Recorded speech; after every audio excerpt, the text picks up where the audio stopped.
जय श्री कृष्णा। मैं श्याम, आपका दोस्त, आपका प्रेमी, आपका सखा। माघ कल्प मास की शुक्ल पक्ष की इस चतुर्थी जब गुप्त नवरात्रि का चतुर्थ दिवस, माँ कुष्मांडा का दिवस। बहुत अद्भुत दिवस चल रहे हैं और कल अद्भुत दिवसता में एक अद्भुतता ये जुड़ी कि गीता प्रेस को प्रारंभ हुए 100 साल हो गए। कल्याण का 100वां साल शताब्दी वर्ष मनाया गया और बहुत सुंदर तरह से सनातन धर्म को आगे बढ़ाने में, अगर ये गीता प्रेस नहीं होती तो हम हमारे समस्त ग्रंथों से वंचित रहते, या प्रमाणिक हमें जानकारी नहीं मिलती। अप्रमाणिक जानकारी आज हमें शायद धर्म से विमुख कर देती, क्योंकि हमारे धर्म के विरुद्ध चलने वालों के षड्यंत्र बहुत अद्भुत है। वो हमारे धर्म पे अलग अलग तरह से आक्रमण करते ही रहते हैं। अब वर्तमान में अ, शंकराचार्य जी का विवाद भी आप देख रहे हैं, किस तरह से उस विवाद को हिंदू धर्म को नीचा दिखाने का एक माध्यम बना लिया गया है।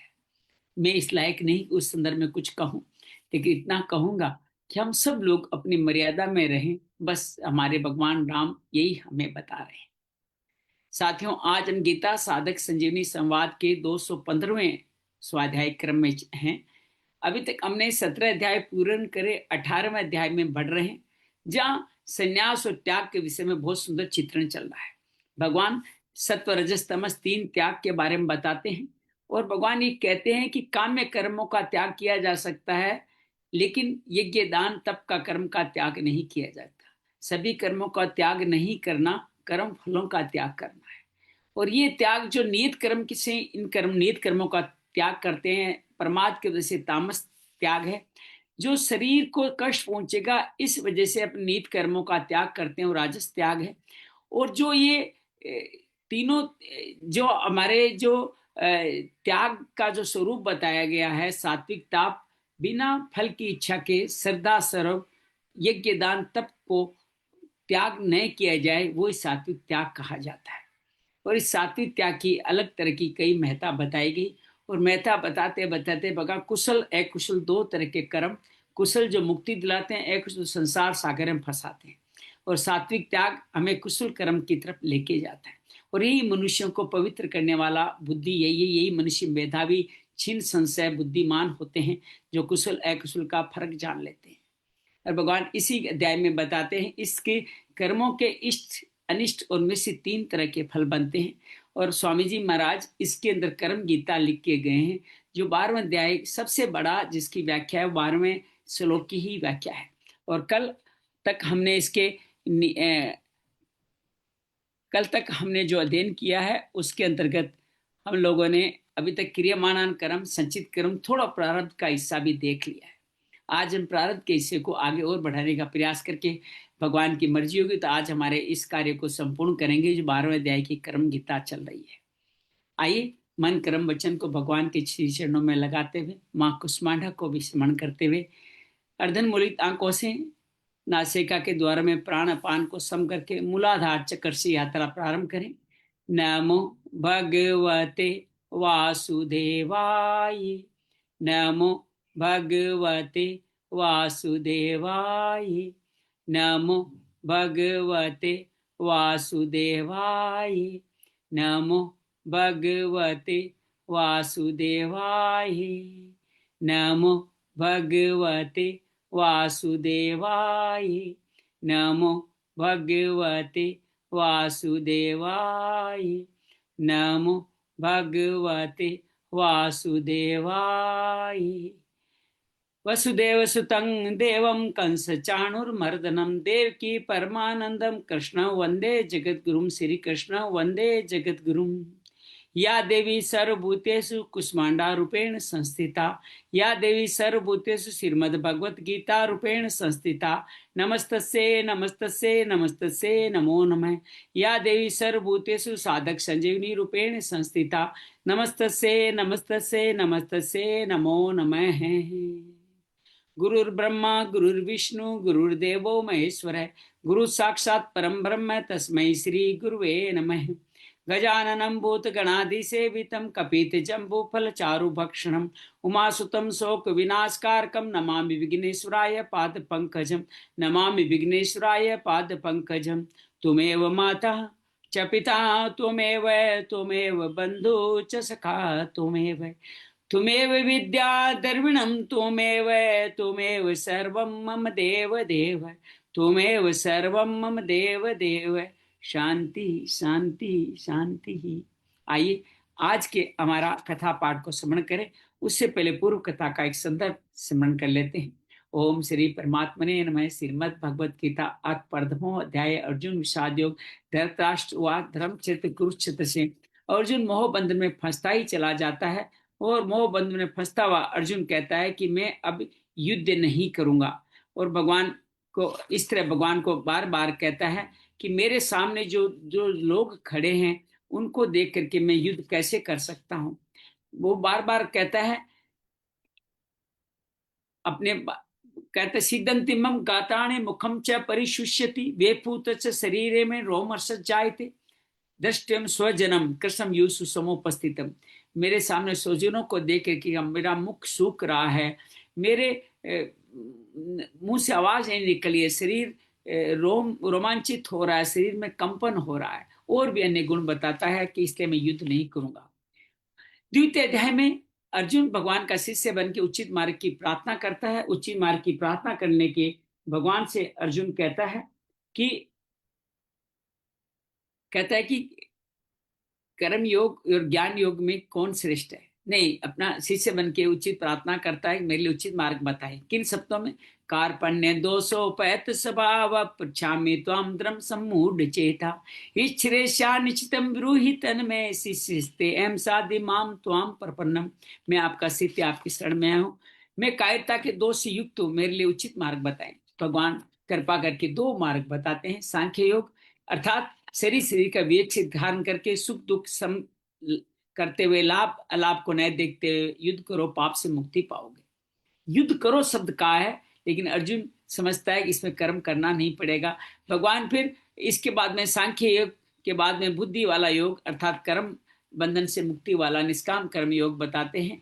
कर्मण्य वाधिकारस्ते मां फलेषु कदाचन, समत्वम योग उचित प्रदान देगा, समता वाली बुद्धि योगों कर्म कुशलता से करेगा, अनामय फल प्रदान कर देगा, मोह कलम से मुक्त होकर स्थित प्रज्ञ बना देगा। अर्जुन के पूछने भगवान कहते हैं दुखे क्षुण्यो द्विग्मनाम सुखेषु विगस्पर वीतराग भय क्रोध स्थित धीर मुनिर उच्यते।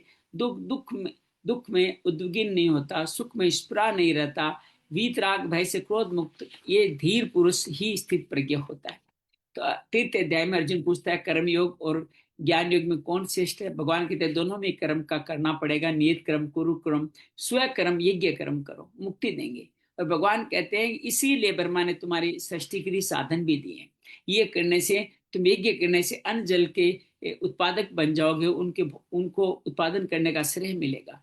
जैसा आचरण करो वैसा प्रमाण करते हुए लोग सेवा में लगे रहते हैं, जनक आदि। और मैं भी यही कहता हूं, मैं भी इसीलिए कर्म करता रहता हूं। कहते हैं अन्यान्यों की बुद्धि में जो कर्म संग को साथ रख ले बुद्धि में ज्ञान होता है, उनको आप जैसा आचरण वैसा प्रमाण देते हुए मंद बुद्धि वालों को साथ लेके चले, अर्थात उनका कल्याण करने की जिम्मेदारी भी आपकी है। भगवान भी अपने अध्यात्म चेतसा वाला 7 पदों का पद बताते कहते हैं जो इस पद पे चलते हैं वो राग द्वेष से मुक्त होकर के मेरे राग द्वेष के कारण मेरे पद से गिर जाते हैं। आप स्व श्रियान सधर्मो विगुण अर्थात अपने धर्म में मरना भी कल्याणकारी है, पर धर्म में जीना भी भयावह है। अर्जुन पूछता है ऐसा क्यों? भगवान कहते हैं काम क्रोध के कारण आप ये कामना आपके विवेक को ढक लेती है और आपको नीचे गिरा देती है। इस कामना को नष्ट करो। चतुर्थ अध्याय में भगवान निष्काम कर्मयोग का इतिहास सूर्य से बताते हैं, अर्जुन के संशय स्थापित करने में बताते हैं। मैं अजन्मा अविनाशी, जब जब धर्म की हानि होती है, अधर्म का बास पड़ता अपना जन्म लेता हूँ, मेरा अवतार होता है, मेरे जन्म क्रम दिव्य जानने वाला मेरे भक्ति करता है, बाकी सिद्धियों की प्राप्ति के लिए देवताओं को भजन करते हैं। चातुर्वर्ण्य मयाम सिस्टम मैंने रचे हैं, लेकिन मैं कर्ता भाव नहीं रखता। मुमुक्षु आदि जानते हैं कर्म में अक्रम क्या। कल हमने देखा कर्म में अक्रम क्या है। परिस्थिति के अंदर जो घटना घट रही है उसमें प्रकृति के साथ पुरुष को जोड़ना ही कर्म करना है। न जोड़े तो ये अक्रम बन जाता है। कर्म क्या है, अक्रम क्या है, निश्चित कर्म न करें। इस तरह भगवान कहते हैं ऐसे जो अक्रम करने वाले शरीर आदि के लिए कर्म करते हैं, जो मिल जाए उसमें संतुष्ट रहते हैं, ज्ञान में स्थित रहते हैं और यज्ञ आदि 12 यज्ञ करते हुए ज्ञानियों की शरण में जानकर अपने समस्त संशयों का नाश कर देते हैं। और भगवान कहते हैं ऐसे लोगों का दोबारा पुनः जन्म नहीं होता। वो श्रद्धा से ज्ञान के संयतेंद्रिय होकर ज्ञान रूपी शांति को प्राप्त कर लेते हैं। अश्रद्धा वाले ऐसे नहीं करते। जो इस तरह योग में स्थित हो, अर्थात ये निष्काम कर्म करते हुए अपने संशय को नष्ट करो और उठो, खड़े हो, युद्ध करो। पंचम अध्याय में अर्जुन फिर पूछता है कि सन्यास और कर्म योग में श्रेष्ठ कौन सा? भगवान, दोनों एक ही परम फल मुझको ही पाने वाले। सन्यास योग में कठिनाइयां बड़ी है, कर्म योग वाला योग युक्तों के मुनि की तरह तत्काल शांति को प्राप्त करके योग तो विशुद्ध आत्मा अपने आप में मुझको देखता है और मेरे धाम को चला जाता है। लेकिन ज्ञान योगी भी शरीर शरीर से यही परम फल पाता है। निष्काम कर्म क्यों श्रेष्ठ है?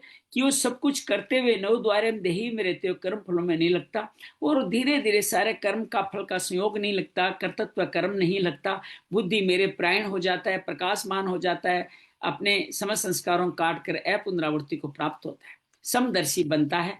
उसको प्रिय प्रिय कोई नहीं होता, वो अत्यंतिक सेवा करते अत्यंतिक सुख पाता है। बाकी सब दुख होनियों में भुगते रहते हैं, कभी सुखी नहीं होते। ये अंतरात्मा से सुखी व्यक्ति ब्रह्म निर्वाण को प्राप्त होकर सर्वभूत तीर्थ में प्राप्त करता है, अपने समस्त संस्कारों काट करके मेरे को जान जाता है, मेरा ध्यान करता है, मेरा भक्त बनता है, मेरा शुद्ध सर्वभूत बन करके शांति को प्राप्त होता है। षष्ठो अध्याय आत्म संयोग में भगवान कहते हैं जो कर्म फल पे अनाश्रित है, आश्रय नहीं है, वही असली रूप से योगी है। सन्यासी योगी नहीं कर सकता। कर्म फलों का त्याग से कोई, कर्मों के त्याग से कोई योगी नहीं होता। और भगवान यहाँ कहते सब संकल्प त्याग वाला योगी ही अपनी आत्मा का उद्धार करता है। अपनी आत्मा का बंधुर बन के जितात्मना प्रशांत आत्मा परमात्मा को समाहित रखते हुए सुख दुख हानि लाभ ज्ञान विज्ञान तत्व के निर्विकार विजितेंद्रिय होकर के लोहा सोना मित्र वेरी में समदर्शी होता है। वो यम नियम का पालन करते हुए पवित्र प्रदेश बटे नासिका के द्वारों पर ध्यान रखते हुए भ्रुकुटी पे मन को स्थापित करके मेरा ध्यान करता है और मेरे ध्यान निर्वाण परमा शांति को पाता है। लेकिन ज्यादा सोने वाले ज्यादा खाने वाले सिद्ध नहीं होता, युक्त आर विहार वालों का सिद्ध होता है। और भगवान कहते हैं चित्त को निरुद्ध करके क्षिप्त मूड क्षिप्त विक्षिप्त और निरुद्ध और सेवया निरुद्ध और एकाग्र एकाग्र से निरुद्ध तक पहुंचते हैं। और उनकी उपमा उसकी दीपो निवस्थ तो नेंगते, अर्थात ऊर्ध्वगामी दीपक की लो से उसकी तुलना करी है। और अत्यंत सुख पाते हैं, अत्यंत लाभ हानि विचलित नहीं करते, दुखों को संयोग का वियोग होता है, धीरे धीरे धारणा वाली बुद्धि मेरे में लगाते हैं और इस तरह से सब संस्कारों को काट करके वो अत्यंत सुख पाते हैं। सब तो मुझे देखते हैं सेवा करते हुए, इसलिए उनके कर्म अकर्म होते हैं और मैं उनके लिए कभी अदृश्य नहीं होता, मेरे लिए कभी अदृश्य नहीं होते। अर्जुन कहता है मैं ऐसा नहीं कर पा रहा हूँ। भगवान कहता है अभ्यास वैराग्य से कर पाओगे, इसमें कोई संशय नहीं है। अर्जुन दोबारा संशय स्थापित करता है। भगवान कहता है कि इस रास्ते पर चलने के विनाश दुर्गति नहीं होती। श्रीमानों के घर में जन्म लेके हो, योगियों कुल में जन्म ले हो, अनेक जन्मों की यात्रा पार करके जिज्ञासु मुक्ति को पाते ही पाते हैं। सकाम तपस्वी सकाम ज्ञानी सकाम कर्मी से योगी श्रेष्ठ है। तुम मेरे भक्त बनो, सर्वश्रेष्ठ योगी बन जाओ। सप्तम अध्याय ज्ञान विज्ञान भगवान अपने प्रिय विषय भक्ति योग का शुभारंभ करते हैं कि मेरे भी आसक्त है, मेरे शरणागत है, उनके लिए ज्ञान सिद्ध विज्ञान कहूंगा, जिसकी जाने बाद कुछ जानना शेष नहीं रहता। हजारों मनुष्य में कोई एक सिद्ध इसको जानता है और वो तत्व से मुझे जान जाता है। बाकी सब अपरा प्रकृति पृथ्वी जल अग्नि वायु आकाश मन बुद्धि अहंकार में ही रहती है। मैं सब में हूँ, ये मुझको नहीं देख पाते क्योंकि वो सत्व रजस तमस के कारण उनके माया अपरत होकर नराधम नीच कर्मों में लगा देती है। चतुर्विद्या भजनते माम, चार लोग मेरा भजन करते हैं, आर्तो जिज्ञासु अर्थार्थी ज्ञानी, और वो मैं ज्ञानी विशेष से सभी भक्त बड़े उदार हैं। अनेक जन्मों के बाद अंतिम जन्म मिला ये मान के वासुदेव सर्वमिति मानने वाले महात्मा दुर्लभ होते हैं। कामनाओं के वासीत के देवताओं को विधि पूर्वक पूजते हैं। मैं उनकी श्रद्धा स्थापित के लिए उचित फल प्रदान करता हूँ, लेकिन सारे फल नाशवान है। जो अव्यक्त मुझको जान जाते हैं वो मेरे धाम को पहुंच जाते हैं, बाकी योग माया के अधीन होकर मूड योनियों में बढ़ते चले जाते हैं। मैं भूत वर्तमान भविष्य सबको जानता हूँ, मेरे केवल मेरे भक्त जानते हैं। इच्छा द्वेष द्वंद्व मोह के कारण ये लोग मेरे मत पे नहीं चाह के पतन को जाते हैं। और जो मेरे भक्त होते हैं द्वंद्व मोह से विमुक्त होकर पाप पुण्य प्ले कर्मों का अतिक्रमण करके जरा मरण मोक्षाय में दुख दोष को देखते हुए अंतिम समय में अधि यज्ञ अधि भूत अधि देव को जानते हुए मेरा स्मरण करते मेरे धाम को चले जाते हैं। अष्टम अध्याय में अर्जुन के पूछने में बताते हैं जिसने संसार की सृजना करी वो अखिल ब्रह्म है। उस अखिल ब्रह्म के द्वारा किया गया आदि कर्म है। अपनी इंद्रियों मन आदि से उसको जानना ही अध्यात्म है। और जो शरीर हमारा स्थूल शरीर है वो आदि भौतिक है। आदि देविक स्वरूप में देवता इंद्रियों के देवता गिने जाते हैं। आदि के रूप में परम पुरुष हमारे अंदर विद्यमान है। अंत समय में जो मेरा स्मरण लेते हुए प्राण छोड़ते हैं मेरे धाम को जाते हैं, इसमें कोई संशय नहीं है। आपको कैसे जाने बताते हैं, सगुण निराकार, निर्गुण निराकार, सगुण साकार, तीन विधियां, और अपना परिचय देते हैं। कैवीयम पुराणम अनुशासितारम समृद्धि सर्वस्य दातारम चिंत्य रूपम आदित्य वर्णम तमसम प्रस्तात्। कहते मैं सबका पालन पोषण करने हूँ, आदि पुरुष हूँ, तमस्य परे हूँ।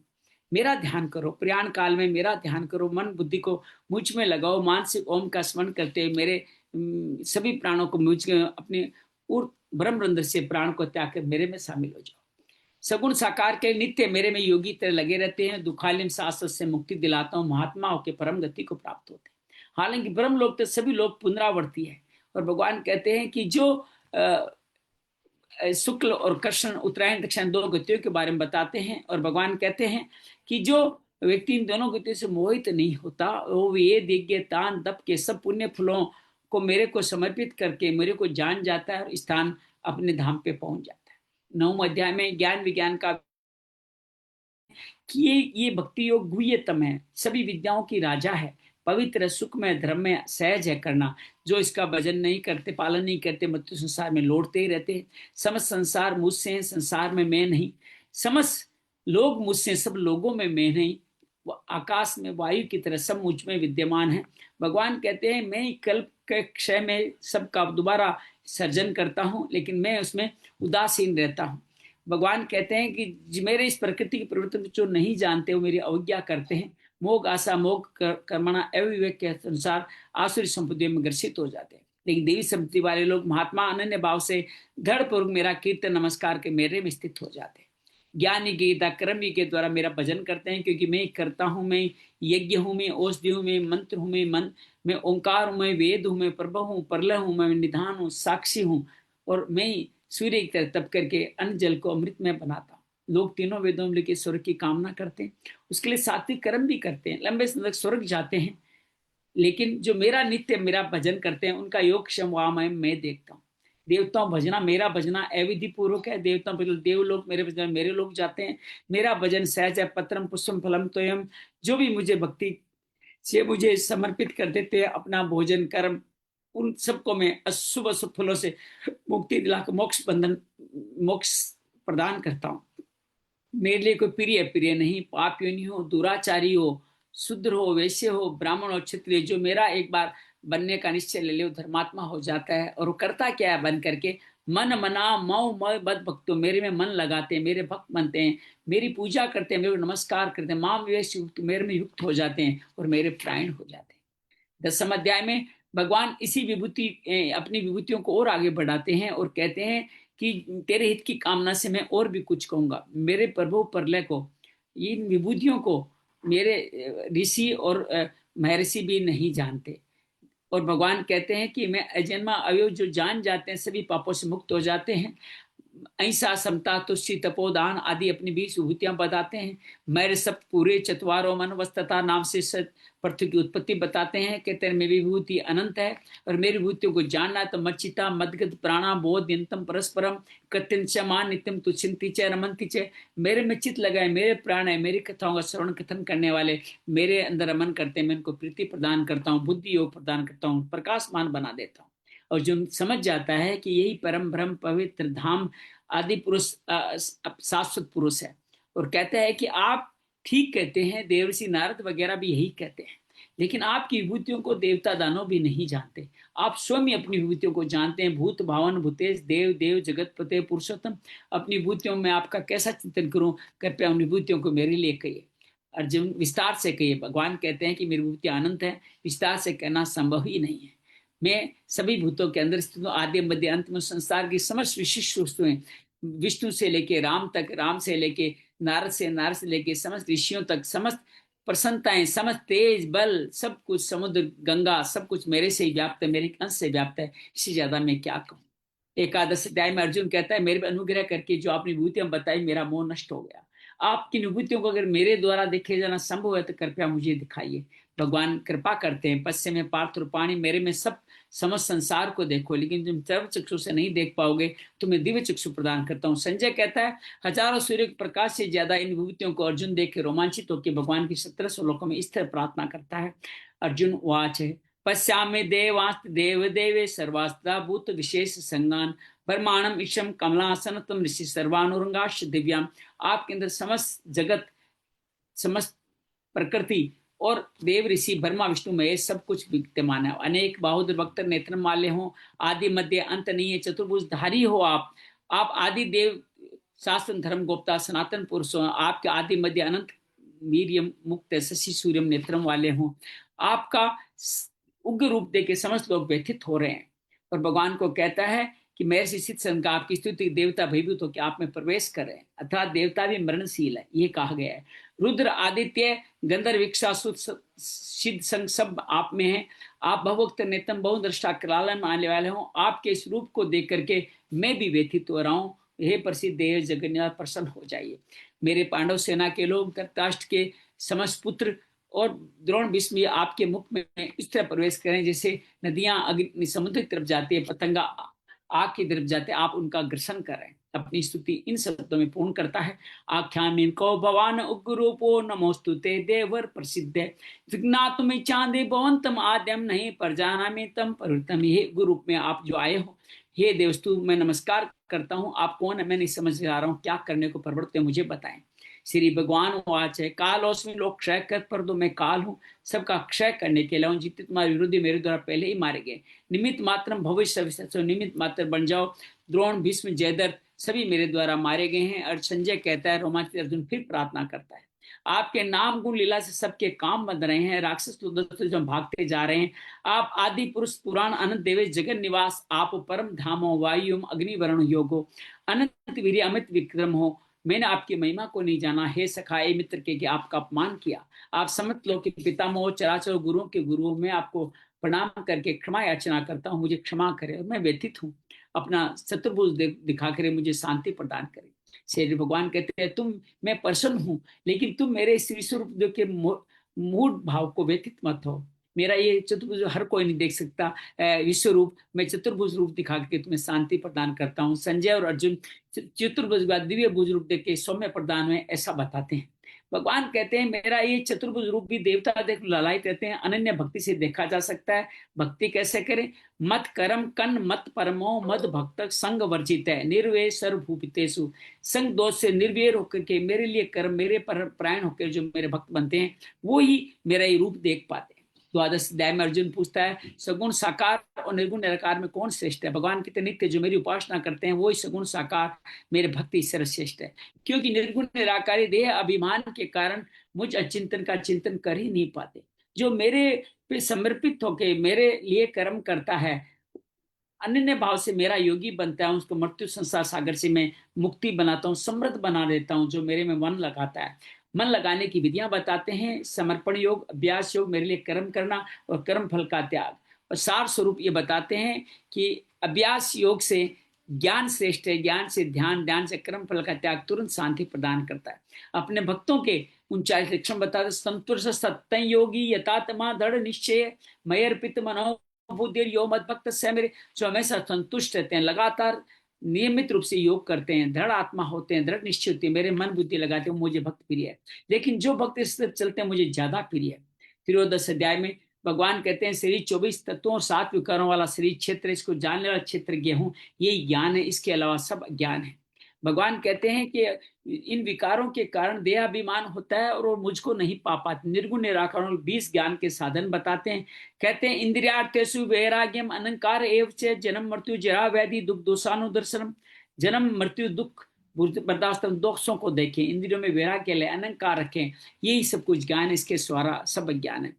कह के मुझको जानो, परिचय देते हैं, मैं अनादि हूँ, सत असत से परे हूँ, सबके अंत, सब इंद्रियों में मैं हूँ, सब लोकों में मैं हूँ, सबके हृदय में मैं स्थित हूँ। समस्त गुणों का प्रकाशन करने वाले मैं हूँ, लेकिन गुणों से मुक्त हूँ। सबका पोषण करता हूँ, लेकिन उनसे आसक्ति से मुक्त हूँ। और भगवान कहते हैं, मैं सब भक्तों के बाहर भी मैं हूँ, चर भी मैं हूँ, अचर भी हूँ, सूक्ष्म भी हूँ, गेय भी मैं हूँ, दूर भी मैं हूँ, और चिंतन भी मेरा ही किया जाता है। मैं अविभक्त हूँ, सब भक्तों में विभक्त भी मैं हूँ। मैं सबका पालन पोषण करता हूँ, स्थिति प्रदान करता हूँ, जन्म देता हूँ, संहार करता हूँ। मैं, मेरे ज्योतिष से सबका तमस दूर होता है। ज्ञान ज्ञेय ज्ञान गम्य में मैं सबके हृदय में निवास करता हूँ। ये क्षेत्र ज्ञान ज्ञेय का, ज्ञान जो जान लेता है मेरा भक्त हो जाता है। ये शरीर प्रकृति है और पुरुष के रूप में मैं विद्यमान हूँ। इस प्रकृति पुरुष को जो भोक्ता बना देते हैं तो कर्म अकर्म बन जाता है, फल प्रदान करने लग जाता है, उस कारण से बार बार जन्म होता है। मुक्ति के लिए बताते हैं ध्यान मार्ग, ज्ञान या कर्म योग और अपने संतों की शरण में जाने का पाक बताते हैं। और बताते हैं स्थावर जंगम सब क्षेत्र क्षेत्र के संयोग से हुआ है, सब भूतों में मैं हूं, मेरे को देखो। जो ऐसा नहीं देखता वो अपनी हिंसा करता है, लेकिन मैं रहता हुआ भी कुछ करता हूँ, नहीं लिप्त होता हूँ। मैं आकाश की तरह सूर्य की तरह रहता हूँ। सिर्फ ज्ञान विवेक से ही मुझे क्षेत्र क्षेत्र के भेद लोग जान सकते हैं, मैं उनको मुक्ति प्रदान कर दूंगा। निर्गुण निराकार की मुक्ति बताते हैं चतुर्दश अध्याय में। और भगवान कहते हैं ये ऐसे लोग मेरे सरधर्मी हो जाते हैं जो निर्गुण निराकार से मुझको जान जाते हैं विवेक से, और वो प्रलय काल में व्यथित नहीं, दोबारा उनका जन्म नहीं होता। समष्टि व्यष्टि समष्टि की माता पिता मैं ही हूँ। तीनों गुणों के कारण मुझको बांध करके ये कर्म फल में कारण आदमी बन जाता है। सत्व कर्म करते हुए भी सुख की आसक्ति से, और रजस में राग की आसक्ति से, और अज्ञान प्रमाद के से तमस से बढ़ता है। तीनों गुण एक दूसरे को बढ़ा के बढ़ते हैं। जैसा प्रकाश प्रवृत्ति मोह वैसा ही उनका जीवन होता है। अंत काल में जो मेरा सत्व वाले उर्दू लोग को जाते हैं, रजस वाले मनुष्य लोग को, अधम वाले अधम योनियों को जाते हैं। जो गुणातीत होते हैं, तीनों गुणों से अतीत होते हैं, मेरे धाम जाते हैं। अर्जुन पूछता है गुणातीत कौन, कैसे, क्या कार्य करते हैं? भगवान कहते प्रकाश प्रवृत्ति मोह तीनों नहीं होता। गुण उदासीन रहते हैं, कुछ चेष्टा नहीं करते, गुणा गुणे से वर्तते ऐसा मानते हैं, समभाव बनाए रखते हैं और मेरा अव्यभिचारिणी भक्ति करते हैं। वो अमृत समान ये ब्रह्म की प्रतिष्ठा के अमृत पाते हैं, शाश्वत धर्म पाते हैं, एकांतिक सुख पाते हैं। पंचदशोध्याय भगवान उर्द मूल मगम सकम सबका मूल अपने को बताते हैं। संसार वृक्ष की शाखाएं, तने और शाखाएं अनेक लोगों तक गुण परोधा विषय पर वाला एकांत बंधनों में बंधी हुई है। असंग शस्त्र दृढ़ चित्वा वैराग्य से ही इसको काटा जा सकता है। फिर मुझ परम पिता की खोज करनी चाहिए। और ये दोनों काम होते निर्माण मोह जित संदोष अध्यात्म नित्य विनिवर्त कामा वाले फल प्रदान होंगे। भगवान कहते हैं सूर्य शशांक पाव को अपना परिचय देते हैं, इस तीनों प्रकाश हैं, सब लोगों में मैं स्थित हूँ। लेकिन लोग पांचों इंद्रियों के रस रंध रूप में स्थापित होकर के मन इंद्रियों के द्वारा मुझसे दूर चले जाते हैं। वायु जैसे गंध को दूर ले जाती है, शरीर जीवात्मा को मुझसे दूर ले जाता है। और जो इस तरह से मुझको देख नहीं पाता वो गुणों के अंदर गुणों का भोक्ता बन जाता है, और फिर वो मुझको नहीं देख पाता। फिर अपने देखने का परिचय प्रदान करते हैं कि मैं पृथ्वी की तरह धारण करता हूँ, सूर्य से प्रकाश मान करता हूँ, और चंद्रमा की औषधि सब अन्न को पकाता हूँ, औषधि पकाता हूँ। एम वैश्वानरो भूता मैं भोजन पचाता हूँ, और हृदय शनि हृदय में रह के मत स्मृति ज्ञान अपोहन चय मेरे कारण होता है। मैं वेद हूँ, वेदांत हूँ, सब जानने वाला हूँ। तीन तरह के पुरुष के बाद ये शरीर अक्षर है, इसको रहने वाला अक्षर है, और इन सबसे परे पुरुषोत्तम है।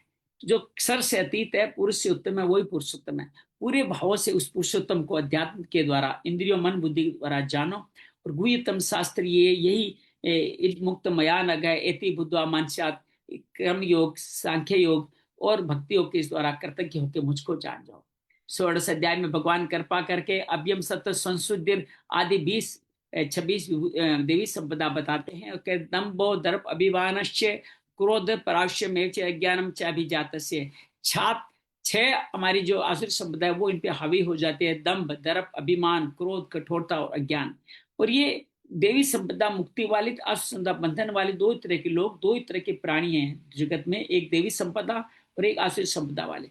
ये देवी असुर संपदा वाले व्यक्ति क्या करना है क्या नहीं करना ये नहीं जानते, असोच आचरण करते हैं, असत्य को प्रतिष्ठित करते हैं, ईश्वर है नहीं, सब लोग स्त्री पुरुष के संयोग से उत्पन्न हुए। इस तरह की बुष्ट अल्प बुद्धि वाले होते हैं, नष्ट होते चलते हैं, अपने उग्र कर्म से सब जगत का अहित करते हैं। काम में आश्रित दम्भ मान में मदान्वित होकर के असुचि वर्त करते हैं, चिंता में रख पर्यंत काल तक कामापोगोगी भोगना ऐसा निश्चय करते हैं। आशाओं के हजारों फांसियों फंसे रहते हैं, काम क्रोध के प्राण होते हैं, और काम भोग के लिए अन्यायपूर्वक अन्य अर्थ का संचय करते हैं। इध मध्य मयाल एकदम ये मिल गया है, ये और मिल जाएगा, और ये और बढ़ जाएगा, ये शत्रु मेरे द्वारा मार दिया, इसको मार डालूंगा, मैं ईश्वर हूँ, मैं भोगी हूँ, सिद्ध हूँ, बलवान सुखी हूँ, मेरे समान कोई नहीं है। एक साधी नाम मात्र को यज्ञ भी करते हैं। चित्त भ्रमित रहता है, मोह जाल में आवर्त रहता है, काम भोगों में पड़ के नरक आदि असुचित नरकों में गिरते हैं। वो आत्मा अपने आप में ही सब कुछ समझते हैं, अपने आप को अकड़ू धन मान समाधान विज्ञान मात्र के दम पूर्वक यज्ञ भी करते हैं, लेकिन अहंकार बल दर्प काम क्रोध के आश्रित होने के कारण वो नीचे गिरते ही चले जाते हैं। वो उनको सबको द्वेष करते हैं, क्रूर होते हैं, नराधम में चले जाते हैं। मैं उनको बार बार आसुरी योनियों में गिराता हूँ, बार बार जन्म लेना पड़ता है और अंत में नरक आदि की यात्रा करके मेरे धाम को फिर भी नहीं पाते, क्योंकि उनके लिए नरक के 3 द्वार क्रोध लोभ और काम तीनों खुले रहते हैं। और जो इन 3 द्वारों पे हो वो कभी परम गति को नहीं पाते, जो इनसे पार पाए वो परम गति को पाते हैं। यही शास्त्र की विधि है, इसको जानने वाला ही परम सुख को पाता है। शास्त्र का प्रमाण यही है, शास्त्र का विधान जानते कार्य करो मुक्ति पाओगे। सप्तदश अध्याय में अर्जुन पूछता है, जो शास्त्र विधि, जो शास्त्र की बात, शास्त्र विधि से जो आपका पूजन यजन नहीं करते उनका क्या होगा। भगवान कहते हैं 3 तरह की श्रद्धा होती है, सात्विक राशि तमस। हर एक व्यक्ति श्रद्धामय है। श्रद्धा सात्विक श्रद्धा देवताओं को, राजसिक वाले यक्ष राक्षसों को और तामसिक वाले भूत प्रेतों को पूजते हैं। वो अशास्त्र से विधि अविधि पूर्वक शरीर आत्मा मुझको कृष्ण करने वाले घोर तप करते हैं, और वो आसुरी संपदा वाले ही होते हैं। इनको कैसे पहचाने? बाहरी तरीके से, आर से अंदर से, ये कि दान तप की क्रियाओं से पहचाना जा सकता है।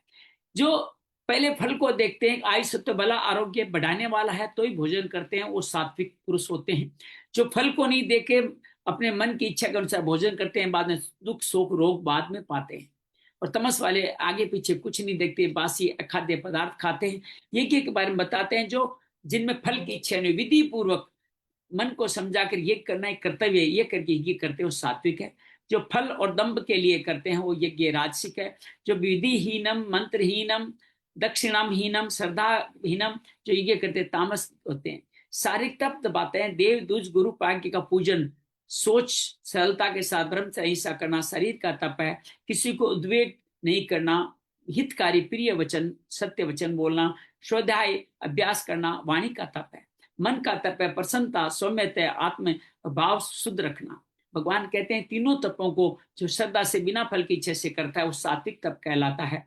और भगवान कहते हैं सत्कार मान पूजा दम के लिए ये जो कार्य करते हैं वो रजस कहलाते हैं। जो मूढ़ता से अपने शरीर को कष्ट देने के लिए दूसरों के अकल्याण की दृष्टि से कार्य करते हैं तामस तप होते हैं। दान देना कर्तव्य है, अनुपकारी को देश काल पात्र के हिसाब से दान देने वाले सात्विक दान देते हैं।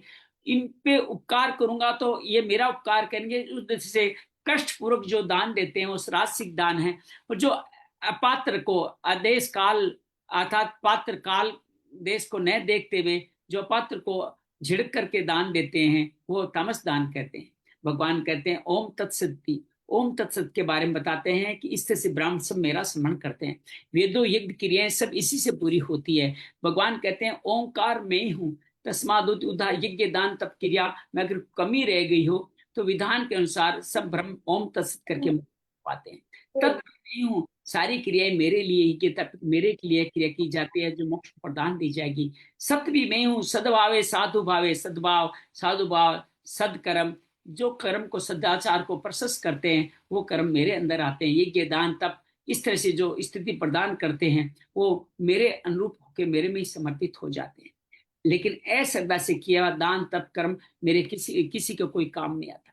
आइए अष्टादश अध्याय को पढ़ने का प्रयास करें। सरला से निवेदन करेंगे, पहले 10 श्लोक आप पढ़ें, फिर हम लोग हमारे संकल्प को अंजलि के माध्यम से आगे बढ़ाएंगे। और कुछ मुझे मौका 15 पढ़ दो, 3 ही है 15। कोई बात नहीं, 15 पढ़ दो। ओम श्री परमात्मा ने नमः। ओम श्री परमात्मने नमः। श्रीमद्भगवत गीता अथाष्टादशोऽध्यायः। अर्जुन उवाच सन्न्यासस्य महाबाहो तत्त्वमेच्छामि वेदितुं त्यागस्य च ऋषिकेश पृथक् केशिनिषूदन।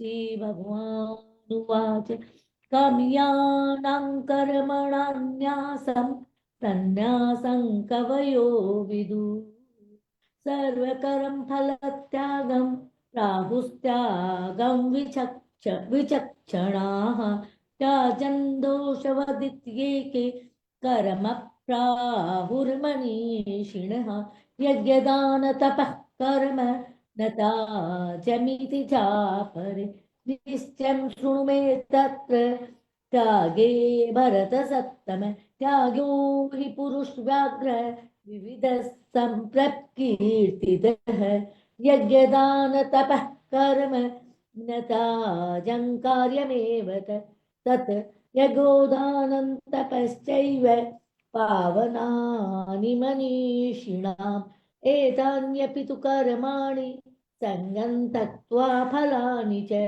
कर्तव्यानीति मे पार्थ निश्चितं मतमुत्तमं नियतस्य तु सन्न्यासः कर्मणो नोपपद्यते मोहातस्य परित्यागस्तामसः परिकीर्तितः दुःखमित्येव यत्कर्म कायक्लेशभयात् त्यजेत् स कृत्वा राजसैन्यत्यागन् नैव त्यागफलं लभते कार्यमित्येव यत्कर्म नियतं क्रियते अर्जुन सङ्गं त्यक्त्वा फलं चैव स त्यागस्तात्विको मतः न द्वेष्टैः कुशलं कर्म कुशलेनानुसज्जते त्यागी सत्त्वसमाविष्टो मेधाविच्छिन्न संशयः न हि देहभृता शक्यं त्यक्तुं कर्माण्यशेषतः यस्तु करं फलत्यागी स त्यागित्यभिधीयते अनिष्टमिष्टं मिश्रै च त्रिविधं कर्मणं फलं भवत्यागी त्यागिनां प्रेत्य न तु सन्न्यासिनां क्वचित् पैच्चितानि महाभावो कारणानि निबोध मे साङ्ख्ये कृतान्ते प्रोक्तानि सिद्धये सर्वकर्मणाम् अधिष्ठानं तथा कर्ता करणैः च पृथक्विधम् विविधाश्च पृथक् चेष्टा देवै चैवात्र पैच्यमं शरीरवाङ्मनो विर्यत् कर्मं प्रारभते नरः न्याय्यं वा विपरीतं वा पैच्यैते तस्य हेतवः। बहुत बढ़िया अंजलि, आप पढ़ें। गुरुदेव जी हमारे बीच में आए हैं। त्रैवं सति कर्तारम् आत्मानं केवलं तु यः पश्यत्यकृतबुद्धित्वान् न स पश्यति दुर्मतिः यस्य नाहङ्कृतो भावो बुद्धिर्यस्य न लिप्यते हत्वापि स इमान् लोकान् न हन्ति न निबध्यते ज्ञानैर्ज्ञेनं परिज्ञाता त्रिविधा कर्म चोदना करणं कर्म कर्तेति त्रिविधः कर्म संग्रहः ज्ञानं कर्म च कर्ता च त्रिविधैव गुणभेदतः रोच्यते गुणसङ्ख्याने यथा विच्छृणुतान्यपि सर्वभूतेषु येनैकं भावमव्ययमीक्षते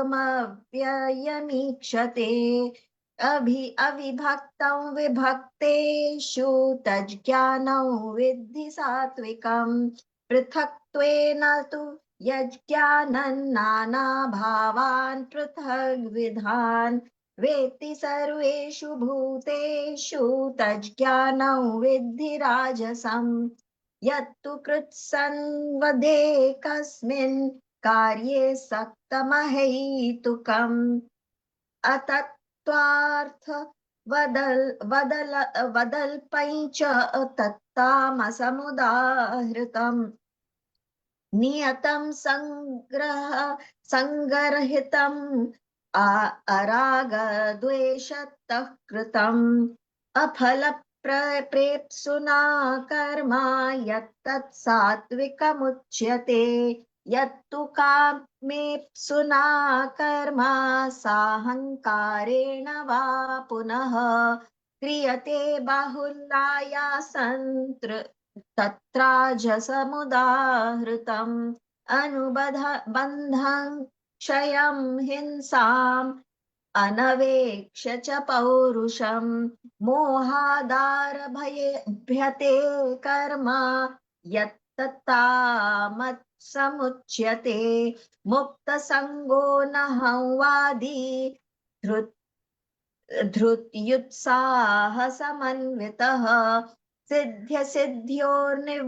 निर्विकारः कर्ता सात्विक उच्यते रागी कर्मफल प्रेप्सुर्लुब्धो हिंसात्मको शुचिः हर्षशोकान्वितः कर्ता राजसः परिकीर्तितः अयुक्तः प्राकृतस्तब्धः शठौ नैष्कृतिको लसः विषादी दीर्घसूत्री च कर्ता तामस उच्यते बुद्धेर्भेदं धृतेश्चैव गुणतस्त्रिविधं शृणु प्रोच्यमानमशेषेण पृथक्त्वेन धनञ्जय प्रवृत्तिं च निवृत्तिं च कार्याकार्ये भयाभये बन्धं मोक्षं च या वेत्ति बुद्धिः सा पार्थ सात्विकी।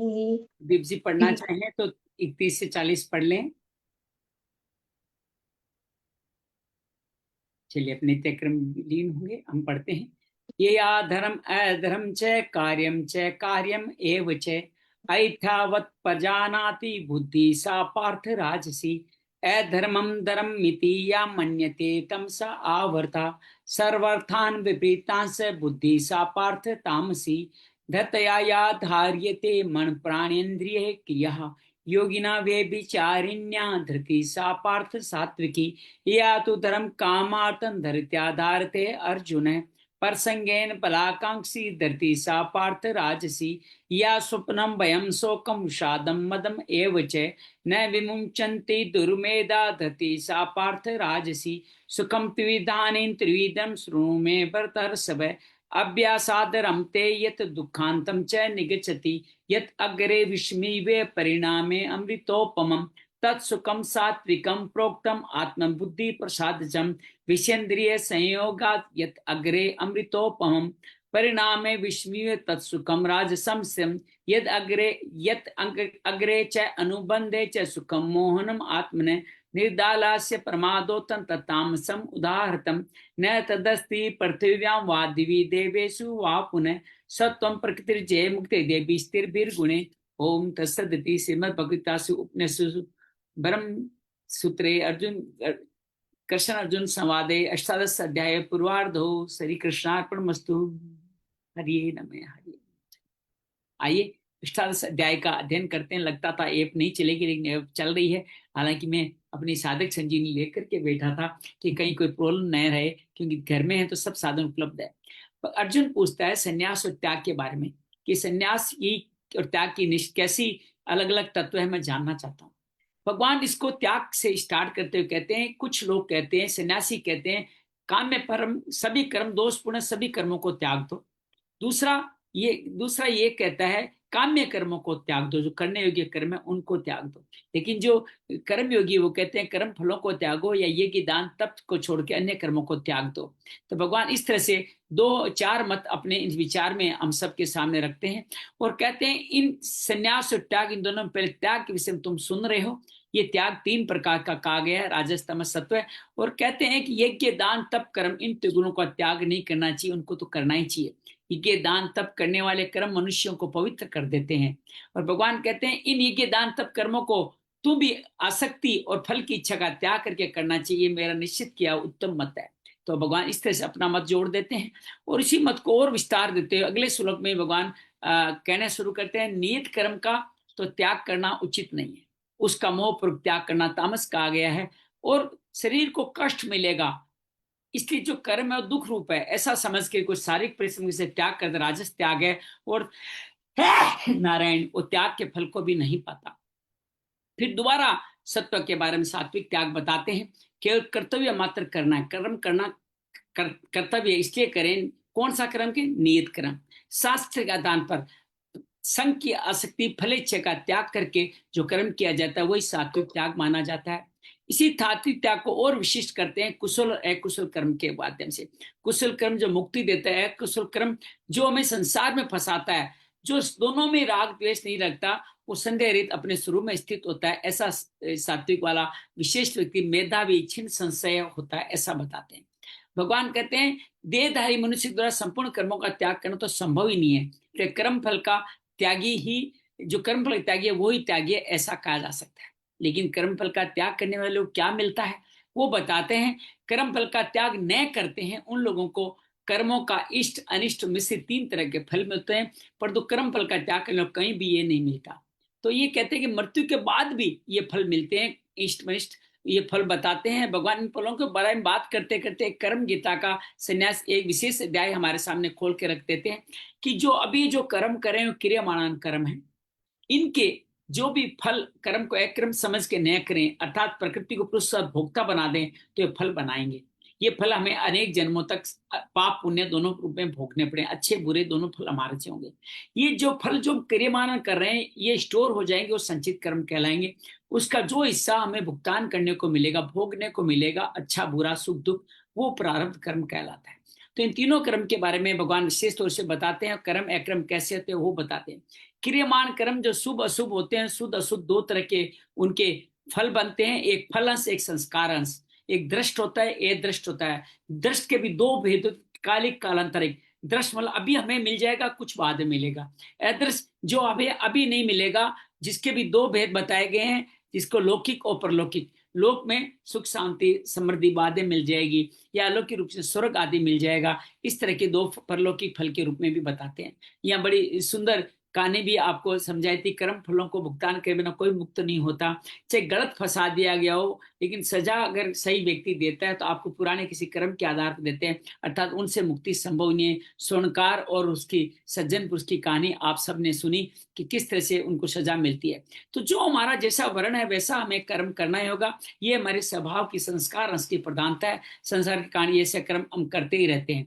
तो इस तरह से लोहे की तलवार में अगर पारस्वादे सोना हो जाता है, लेकिन धार आकार तलवार की रहती है, अर्थात हमें कुछ भी कैसे बना दीजिए, हमारा कर्म फल हमारा साथ नहीं छोड़ते हैं। इस संबंध को जोड़ने के बारे में भगवान बार बार कहते हैं। फिर संचित कर्म के बारे में बताते हैं, उसका फल अंश ही प्रारब्ध होता है और संस्कार स्पूर्णा होती है। स्पूर्णा मतलब बार बार कुछ करने का भाव मन में आ जाना, वो स्पूर्णा कहलाती है। तो इस प्रारब्ध बन जाते हैं जिनको हमारे कई बार हमारे को लगता है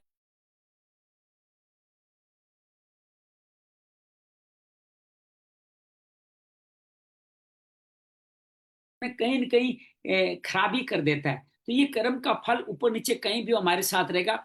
स्पूर्णा जो हमारे संचित के अनुसार भी होती है, प्रारब्ध के अनुसार भी। संचित के अनुसार स्पूर्णा होती है, कर्म करने की बातें नहीं करती। लेकिन संचित कर्म की में स्पूर्णा में राग द्वेष हो जाए तो संकल्प बन के कर्म करने के लिए बातें कर सकती है। अर्थात स्पूर्णा से हमारे प्रारब्ध कर्म बढ़ सकते हैं और उनका त्याग विवेक से करके मुक्त भी हो सकते हैं। तो इस तरह से भगवान नींद के बारे में सुसुप्त जागृत अवस्था बहुत सुंदर अवस्था बताते हैं। जागृत रहते रहते हुए भी आप सुसुप्त रहें, अर्थात आपका विवेक जागृत रहे, जो कार्य करें उसी एक में आपका ध्यान लगा रहे, तो ये जागृत सुसुप्त हमारे कल्याण के लिए बहुत अद्भुत होती है। फिर भगवान प्रारब्ध कर्म के बारे में बताते हैं, जो कर्म फल देने के लिए प्रारब्ध उनको कर्मों का प्रारब्ध कहते हैं। इसके भी 2 भाग करते हैं। इन 2 भागों के अंतर्गत 3 तरह के कर्म बताते हैं, एक अच्छा, एक बुरा, एक मिश्रित कर्म कहते हैं। और सबके 3-3 भाग बताते हैं। अनिच्छा पूर्वक, देव इच्छा, पर इच्छा पूर्वक होते हैं। कुछ हम जानबूझ के नहीं करते, कुछ देव इच्छा से करने पड़ते हैं, कुछ दूसरों की इच्छा से। उसके मिश्र फल भी अच्छे बुरे फल होते हैं, मिश्रित फल भी होते हैं। कई उदाहरण से हमारे को बताया। फिर हमारे जीवन में 4 तरह की चाह के बारे में बताया, धर्म अर्थ काम मोक्ष के बताया। धन जो अर्थ को कहते हैं 2 तरह के होते हैं। धर्म जो सकाम निष्काम भाव से किया जाए वो धर्म कहलाता है। संसारिक सुख भोग को काम कहते हैं। सुख 8 तरह से लिया जा सकता है, शब्द, स्पर्श, रस, रूप, गंध और फिर उसके बाद में मान, बड़ाई और आराम के रूप में बताया। इन सब से मोक्ष महत्वपूर्ण है, जो आत्म संस्कार कल्याण मूर्त के द्वारा मुक्ति की जाएगी। भगवान कहते हैं कि हमारे ये 2 धर्म और अर्थ जो है वो अर्थ और काम जो है वो हमारे प्रारब्ध से मिलते हैं, और पुरुषार्थ से जो हमें मिलने वाले कार्य जो हमें आगे बढ़ के नया बनाने, अच्छा बनाते हैं, वो है धर्म और मोक्ष। कहते कामना ऐसी जो धर्म को भी नष्ट कर सकती है, कामना अर्थ को नष्ट करने, कामना को महाशत्रु बताया गया है। तो हमें स्त्री पुरुष परिवार भोजन में संतोष करना चाहिए, लेकिन धर्म और मोक्ष के रूप में कोई संतोष नहीं करना चाहिए। तो कर्म के दो बहुत शुभ और अशुभ का फल हमें परिस्थिति अनुसार हमें मिलता ही रहता है। माताएं जैसे युक्त नहीं होती, वैसे ही जो होना, एक अंतिम वचन ये है, जो होने वाला है होकर ही रहता है, जो नहीं होने वाला कभी नहीं होता है। ऐसा निश्चय जिनकी वृत्ति, उनको चिंता कभी नहीं सताती। आइए आगे की वार्ता करते हैं। कहते हैं प्रतिकूल परिस्थिति में पाप करते हैं, आगे पाप न करने में सावधान है तो पापों को नष्ट अंतःकरण की शुद्धि होती है। जब प्रतिकूल परिस्थिति होती है उनका स्वागत करें, क्योंकि वो आपके पाप को काटने आई है। साधक को अनुकूल प्रतिकूल परिस्थिति का सदुपयोग करना चाहिए, दुरुपयोग नहीं। अनुकूल परिस्थिति आ जाए तो सामग्री को दूसरों को हित के लिए सेवा बुद्धि से खर्च कर देना अनुकूल परिस्थिति का सदुपयोग है।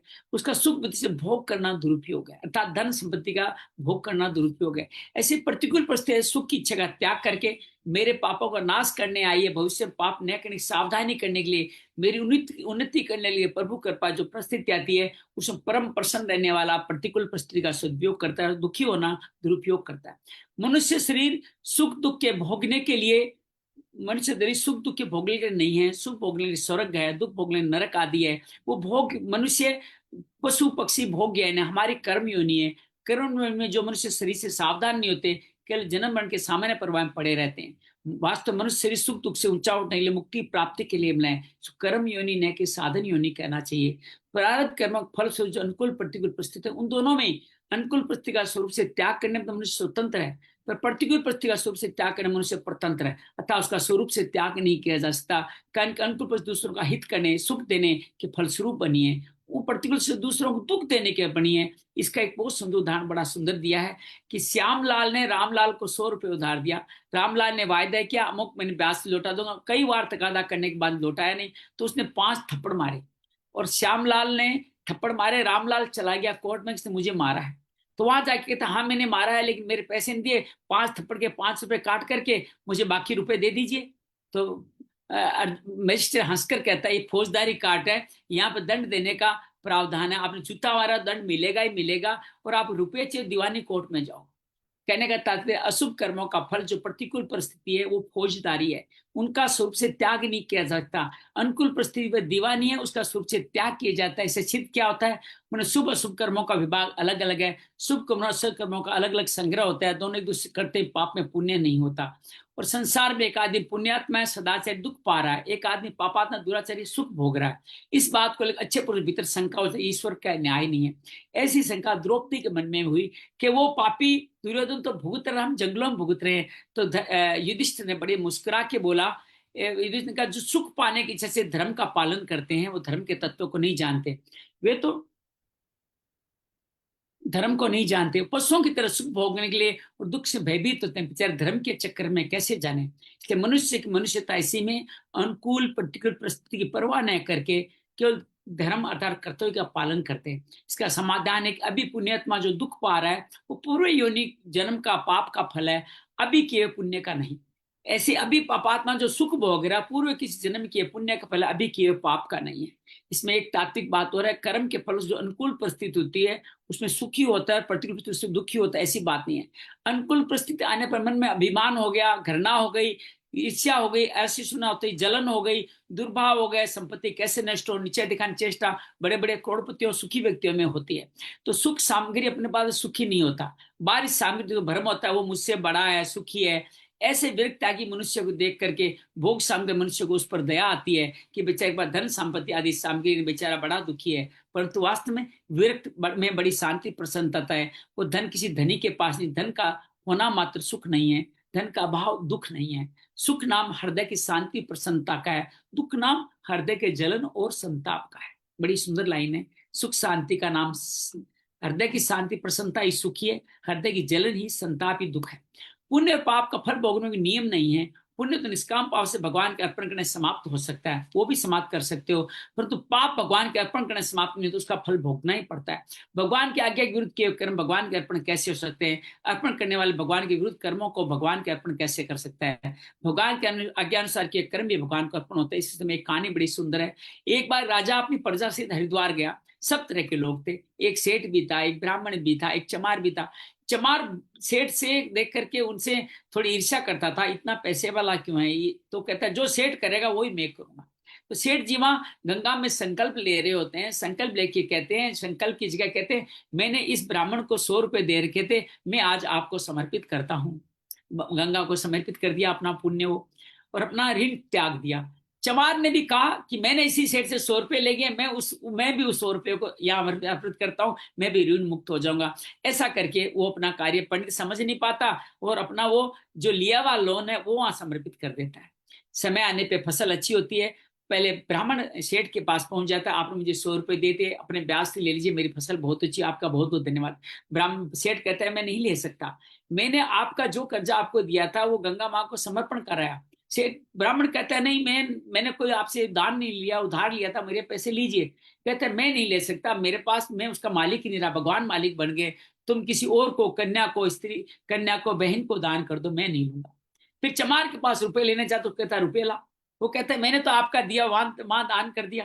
कि नहीं, तुम जो मैंने दिया है वो तुम अपना कर्म फल जो है पाप नहीं दान कर सकते, अपना पुण्य दान कर सकते हो, मुझे अपना पैसा दो। और ब्याज से तो पैसे लेके चला जाता है। इस कारण सिद्ध होता है हमारे दूसरों को जो कर्जा है हमारे छोड़ने से नहीं छूट सकता। भगवत आज्ञा अनुसार शुभ कर्म भगवान का अर्पण करने से उनके बंध से छूट सकते हैं, अशुभ कर्मों का फल तो हमें भोगना ही पड़ेगा। भगवान का अर्पण करने ऋण पाप कर्म छूट जाए तो फिर सभी प्राणी मुक्त हो जाएंगे, ऐसा संभव नहीं है। एक मार्मिक बात यह है, अपने आप को सर्वथा भगवान के अर्पित कर दो, अर्थात सब कुछ भगवान, नरसिंह जी ने कर दिया था, भगवान के शरण हो जाए तो पाप पुण्य सर्वथा नष्ट हो जाए, भक्तियों का भाग है। एक शंका ये तो धन और भगवत प्राप्ति प्रारब्ध कर्म के अनुसार होती है, ऐसी बात समझ में नहीं आती। सेल टैक्स चोरी करने वाले से धन बच जाता है, टैक्स पूरा दे धन चला जाता है, धन का आना जाना प्राप्त का दिन काम है तो चोरी का अधीन हुआ। समाधान इस तरह से, वास्तव में धन प्राप्त करना और भोग भोगना इन दोनों में प्रारब्ध की प्रधानता है, पर इन दोनों में किसी का धन प्राप्ति का प्रारब्ध होता है, भोग का नहीं, किसी का भोग का प्राप्त होता है, धन प्राप्ति का नहीं। आप देखो बहुत बहुत पैसे है लेकिन डॉक्टर कुछ खाने नहीं देते, सर्वथा त्यागी कुछ अनुकूल पुस्तकें बहुत मिलती हुई देखी जाती है। त्याग में और विलक्षण आई है, जो मनुष्य धन का त्याग कर देता है, जिसके धन का महत्व नहीं है, वो अपने को धन के अधीन नहीं मानता, उसके धन एक नया प्रारब्ध बन जाता है।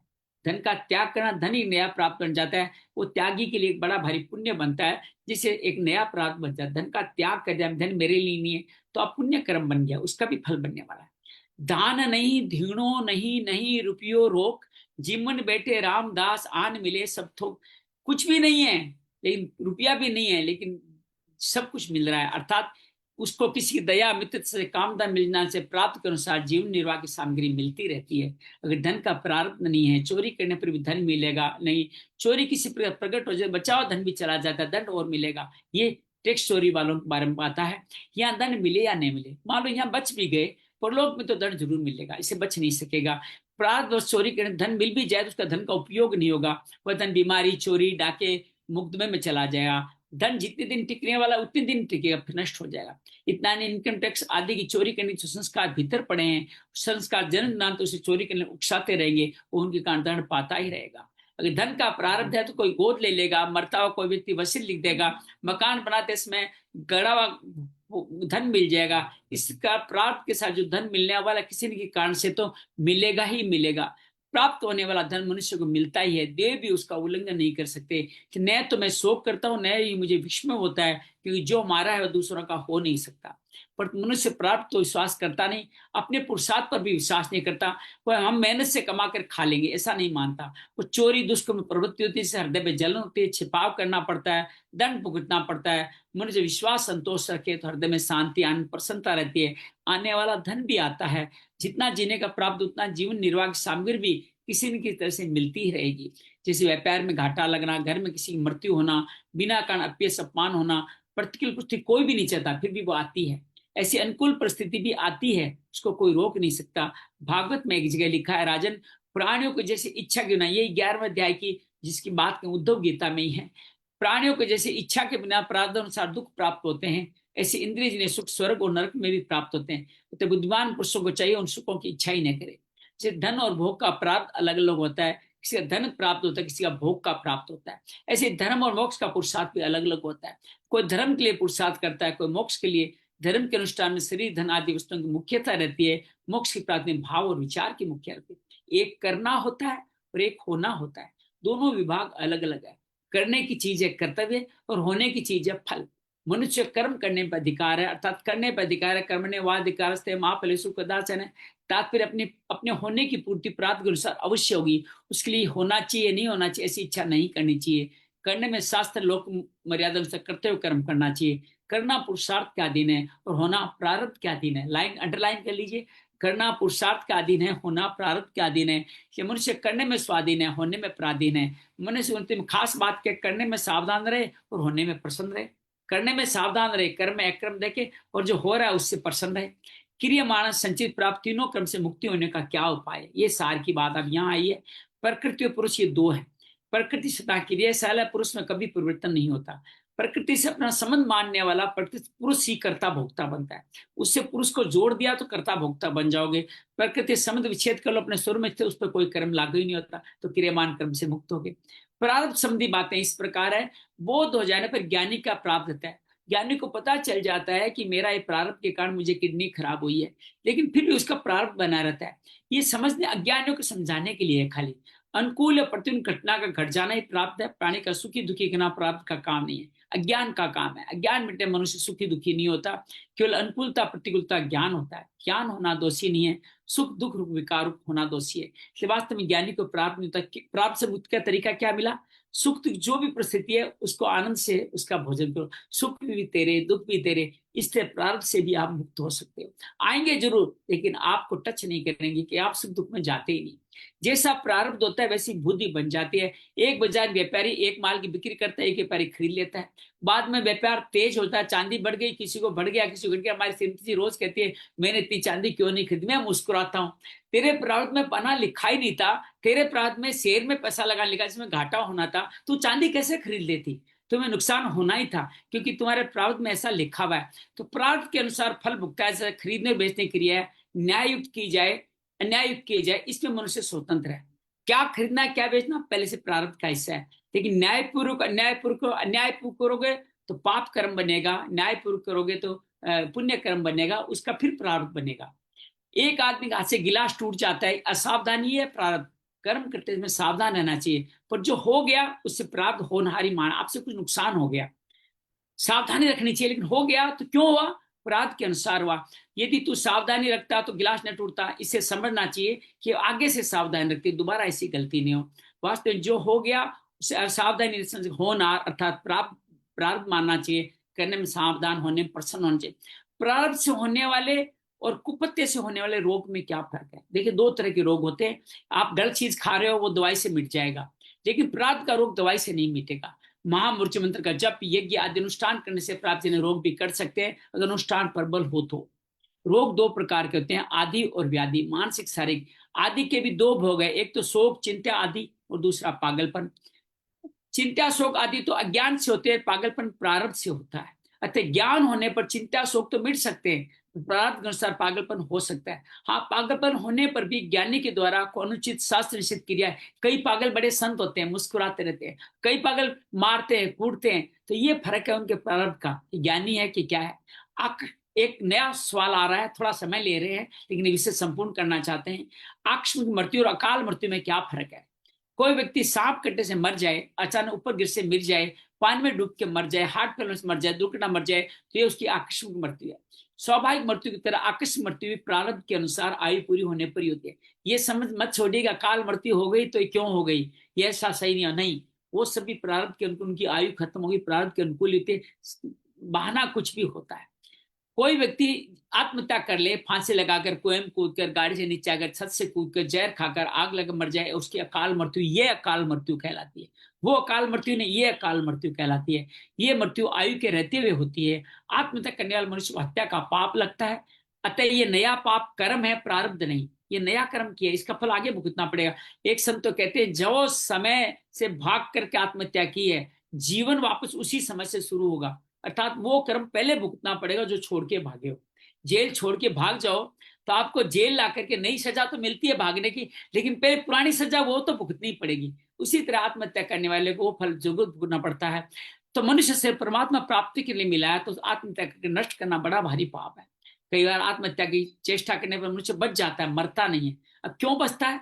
कि दूसरा मनुष्य के प्राप्त का संबंध जुड़ा रहता है, उसके प्राप्त के प्राप्त कारण बचता है। भविष्य में किसी को पुत्र होने वाला है, वो आत्म करने का प्रयास करे तो उससे और लड़की का प्रारब्ध उसको मरने नहीं देगा। अब तुम्हारे पुत्र लिखा हुआ है, तुम मर कैसे सकते हो? पुत्र तो पैदा करना ही होगा।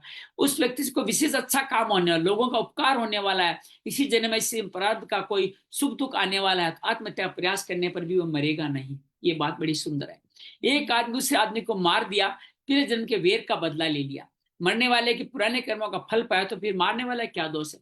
मारने वाले का दोष है दंड देना, शासक का काम है, सर्वसाधारण का नहीं। एक आदमी को 10 बजे फांसी मिलनी है, एक दूसरे आदमी ने उस आदमी को जल्लाद का जो छुड़ा दिया, वो ठीक 10 बजे उसे कत्ल कर दिया।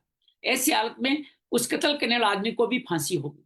ये आज्ञा तो राज्य ने जल्लादों को दी, पर तुम्हें किसने आज्ञा दी? मारने वाले को ये याद नहीं है कि मैं पूर्वजनों का बदला ले रहा हूँ, उसको याद थोड़ी पूर्वजनों का बदला ले रहा हूँ, फिर भी मारता है, ये उसका दोष है। दूसरों को मारने का अधिकार किसी को नहीं है, मरना कोई भी नहीं चाहता। दूसरों को मारना अपने विवेक का अनादर है। मनुष्य शक्ति विवेक शक्ति प्राप्त है, विवेक के अनुसार अच्छे बुरे कार्य करने में स्वतंत्र है, तो विवेक का अनादर दूसरों को मारना अथवा मारने की नीयत रखना दोष है। यदि पूर्वजनों का बदला एक दूसरे ऐसे ही चुकाते रहेंगे तो श्रृंखला कभी खत्म नहीं होगी, मनुष्य कभी मुक्त नहीं होगा। पिछले जन्म का बदला सांप आदि योनियों में भी लिया जाता है, मनुष्य योनि बदला लेने के लिए नहीं है। हाँ, ये हो सकता है पिछले जन्म का हत्यारा व्यक्ति हमें स्वाभाविक अच्छा नहीं लगेगा, बुरा लगेगा, परंतु बुरा लगने वाले व्यक्ति से द्वेष करना, कष्ट देना दोष है, क्योंकि नया कर्म है। जैसा प्राप्त उसी के अनुसार उसकी बुद्धि बन गई, फिर दोष किस बात का? बुद्धि में जो द्वेष है उसके वश में ही हो गया, ये दोष है। उसे चाहिए कि उसके वश में न कोई विवेक का आदर करे। गीता भी यही कहती है, बुद्धि में जो राग द्वेष होते हैं उनके वश में नहीं हो। तयोन वसमा गच्छेत 13वें 30 अध्याय का 34वां श्लोक। अब अगला सवाल है, प्रारब्ध और भगवत कृपा में क्या अंतर है? इस जीव को जो कुछ मिलता है प्रारब्ध के अनुसार मिलता है। प्रारब्ध के विधान के विधाता स्वयं भगवान है, कारण कर्म जड़ होने से स्वतंत्र फल नहीं देते, भगवान के विधान से ही फल देते हैं। एक आदमी किसी खेत में दिन भर काम करता है, शाम के समय जो पैसे मिलते हैं वो मालिक से मिलते हैं। पैसे तो काम करने से मिलेंगे, बिना काम करने से पैसे नहीं मिलेंगे। मान लो आपने जंगल में जाके कोई सेवा करी, तो मालिक कोई है नहीं, तो आपको पैसा कौन देगा?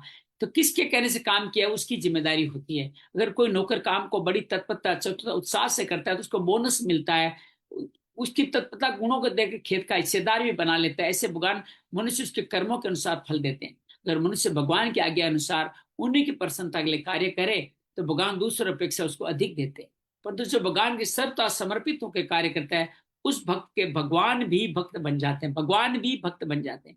संसार में कोई भी नौकर को अपना मालिक नहीं बनाता, फिर भगवान ऐसे हैं शरणागत भक्त को अपना मालिक बना लेते हैं। ऐसी उदारता केवल प्रभु में। ऐसे प्रभु के चरणों की शरण न होकर के जो मनुष्य प्राकृत उत्पत्ति विचारशील विनाशील पदार्थों के पराधीन होते हैं, उनकी बुद्धि सर्वथा भ्रष्ट हो चुकी है। वे इस बात को समझ ही नहीं पाते कि हमारे सामने प्रत्यक्ष उत्पन्न और नष्ट होने वाले पदार्थ हमें कहाँ तक सहारा दे सकते हैं। तो ये कर्म योग में कर्मों का वर्णन अपने साथ संबंधित था। यहाँ पे भगवान पूरा कर्म योग संपूर्ण करते हैं। अब कर्म योग की बात दोबारा नहीं होगी।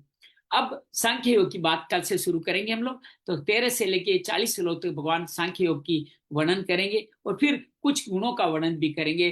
कर्ता, कर्म, धृति, सुख, ज्ञान आदि इनका भी त्रिगुणों के अनुसार वर्णन करेंगे। तो ये था हमारा पूर्वार्ध का कर्म, जो हमारी कर्म गीता थी उसका सुंदर भाव हमने 4 दिनों में पूरा किया। उम्मीद है आप सबको अच्छा लगा होगा। इसके भाव को उतारिएगा, बार बार पढ़िएगा, इसके छोटे छोटे पैराग्राफ निकाल कर ग्रुप में डालें, हमें पता चले कि आपने इसको पढ़ा है। हमारे जीवन का समस्त सार इन कर्म गीता में छुपा हुआ है। देखो, वो भगवान ने जो कर्म गीता कर्म करने को निष्काम कर्म को वो थोड़ा गूढ़ है, संत ने यहाँ उनको हमारे जीवन के अनुकूल सहज बना करके दिया है। आपको कैसा लगा अवश्य बताएं। सरला, अंजलि, गुरदीप भी हमारे बीच पधारे हैं।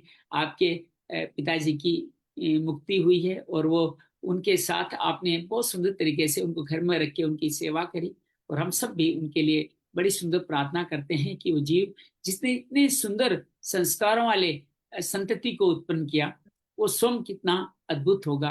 कहते हैं ना, जिसने इनको बनाया वो कितना सुंदर होगा। तो जैसे गुरुदीप जी को जिसने उत्पन्न किया वो कितना सुंदर होगा। उसकी आचरण को हमने देखा नहीं, लेकिन आपको देख करके उनका कैसे रहे होंगे ऐसा अंदाज तो लगा ही जा सकता है। सरला, आप पहले बोलें, फिर अंजलि और फिर गुरुदीप भी कुछ कहेंगे। आपने कल का भी बताया अर्थ कर्म धर्म को, ये मोक्ष के बारे में, और श्रृंगार वो 8 रस के बारे में बताया। आज आपने बताया कि हमारे जीवन में अनुकूल और प्रतिकूल दोनों परिस्थितियां आती है, हम इसको रोक नहीं सकेंगे। तो अनुकूल में तो हमें प्रारंभ के अनुसार हमें अच्छा ही अच्छा मिलता है, मतलब प्रतिकूल का भी हमें स्वागत करना चाहिए। अम, तो हमें जैसे हमें चेक इसके बिना प्रारंभ के अनुसार हमें दुख भी प्राप्त होता है और सुख भी प्राप्त होता है। सुख में हमें स्वर्ग मिलता है, और हम उन सुखों की कोई इच्छा करें या उसके बाद आपने बताया कि जैसे धन भोग प्रारब्ध, धन और भोग का प्रारब्ध अलग अलग होता है।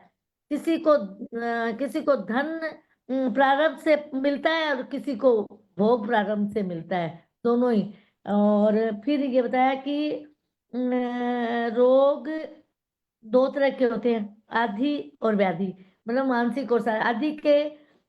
आदि में हमें शोक, चिंता, पागलपन, ये सब हमारे अज्ञान से होते हैं, परंतु पागलपन जो होता है वो प्रारंभ से होता है, और हम यदि आत्महत्या कर लेते हैं उसका भी हमें भोग भोगना पड़ता है। फिर मृत्यु है, मृत्यु और अकाल मृत्यु में भी फर्क होता है। जैसे मृत्यु स्वाभाविक मौत होती है एक, और अकाल मृत्यु हम लोग दुर्घटना से हो जाते हैं, ये सब।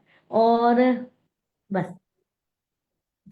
सार की बात यह है कि भगवान यहाँ बता रहे हैं कि प्रारब्ध कर्म का भुगतान हमें करना ही है, वो कर्म करना ही। करना स्क्रिप्ट हम लिखे हैं। अब सुखी होके करो, दुखी होके करो, आप अगर उसको शांति से हाँ, अनुभव करते हैं तो नया कर्म नहीं बनता, प्रारब्ध कर्म का अनुभव नहीं होता, शांत हो जाता है।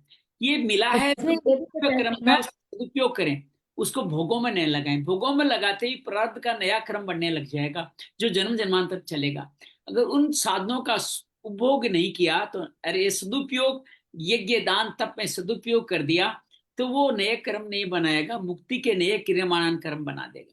लेकिन प्रतिकूल परिस्थिति में दुखी हो गए, मेरे साथ क्यों आया, किस लिए आया, वो आदमी बुरा होकर सुख क्यों भोग रहा है, वो अपने प्रारब्ध से भुगत रहा है, आप अपने प्रारब्ध से चल रहे हो। उन प्रतिकूल परिस्थितियों में भी समभाव बनाए रखें, ये भगवान का ये भी उसमें प्रभाव है। बताया है हमारे प्रारब्ध और भगवत कृपा में भी अंतर है। हाँ, इस जीव को जो कुछ मिलता है प्रारंभ के अनुसार भी मिलता है, और पर प्रारंभ विधाता, विधान विधान के विधाता स्वयं भगवान है। कि हम जो मतलब जो गीता हमें पढ़ मिलता रहे है हैं वो ये सब क्या है, भगवान ने दिया प्रारब्ध है है। या भगवत कृपा है? ये कौन प्रारब्ध सा? है या भगवत कृपा है? ये किसकी? जो हम कहाँ? गीता का अध्ययन कर रहे हैं, आज 215वें दिन में बैठे हैं, ये प्रारब्ध ये है या भगवत भगवत कृपा कृपा है? है हम पर, ये भगवत मेरा कृपा है हम मानना पर। है कि इस मार्ग में लाया हमें प्रारब्ध है, हाँ, हमारे लाया हमें पूरे बीज प्रारब्ध है। हमारे अंदर पड़े हुए हैं, लेकिन 215 हाँ, दिन तक चलते रहे, ये भगवत कृपा है। हाँ, ये भगवत क्या कृपा समझ है। में आ रही है, ये भगवत कृपा है। ये हाँ, भगवत। हाँ। में लगना हम्म। प्रारब्ध है, वो बीज पहले का पड़ा हुआ था, लेकिन गीता आगे बढ़ पा रही है, हमारे जीवन में उतर पा रही है, ये भगवत कृपा है। ये भगवत कृपा है। हाँ। ये प्रारब्ध भगवत कृपा का हल्का सा फर्क समझे तो बड़ा भागा। अकाल मृत्यु की बात करी हमने, किस तरह से जीवन जीते हैं, प्रारब्ध के अनुसार हमारी उम्र आयु निर्धारित होती है, और उस उम्र को न जी करके ईश्वर का अपमान करके हम अगर छोड़ के चले जाए, जैसे कोई परोसी हुई थाली झूठी छोड़ के चले जाता है तो मालिक को तकलीफ होगी ना। तो आपको भगवान ने 50-100 वर्ष की थाली परोसी है, और आप उसको कहें मैं नहीं जीऊंगा, आत्महत्या कर लेते हैं, भगवान नहीं, ऐसा नहीं चलेगा। हमारी माताजी तो ऐसे कड़े होते थे, कई गांव में बुला के उसी थाली में बैठ के वो खाना खिलवाते, खा के जा तुम, कैसे नहीं जाएगा, आइंदा कभी खाना नहीं मिलेगा। भगवान भी तो यही कर रहा है, तुम इस जीवन जन्म को छोड़ के भाग कहाँ रहे हो, ये भुगतान तुम्हें यही करना होगा। चले गए तो क्या हो गया, अगले दिन वही मिलेगा। कई माताएं कहती तुम्हें छोड़ गया ना, वही खा।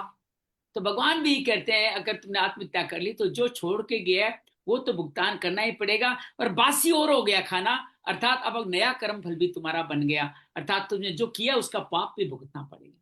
तो ये रास्ता नहीं, अकाल मृत्यु रास्ता नहीं, अकाल मृत्यु एक कुआं है, अंधा कुआं है जो और नीचे अधम योनि में गिराता ही गिराता है। तो ये सारे बहुत सुंदर सुंदर सवालों का जवाब यहाँ पे दिया है, हमारे मन के हर संशय का जवाब इस कर्म गीता में लिखा। जी अंजलि।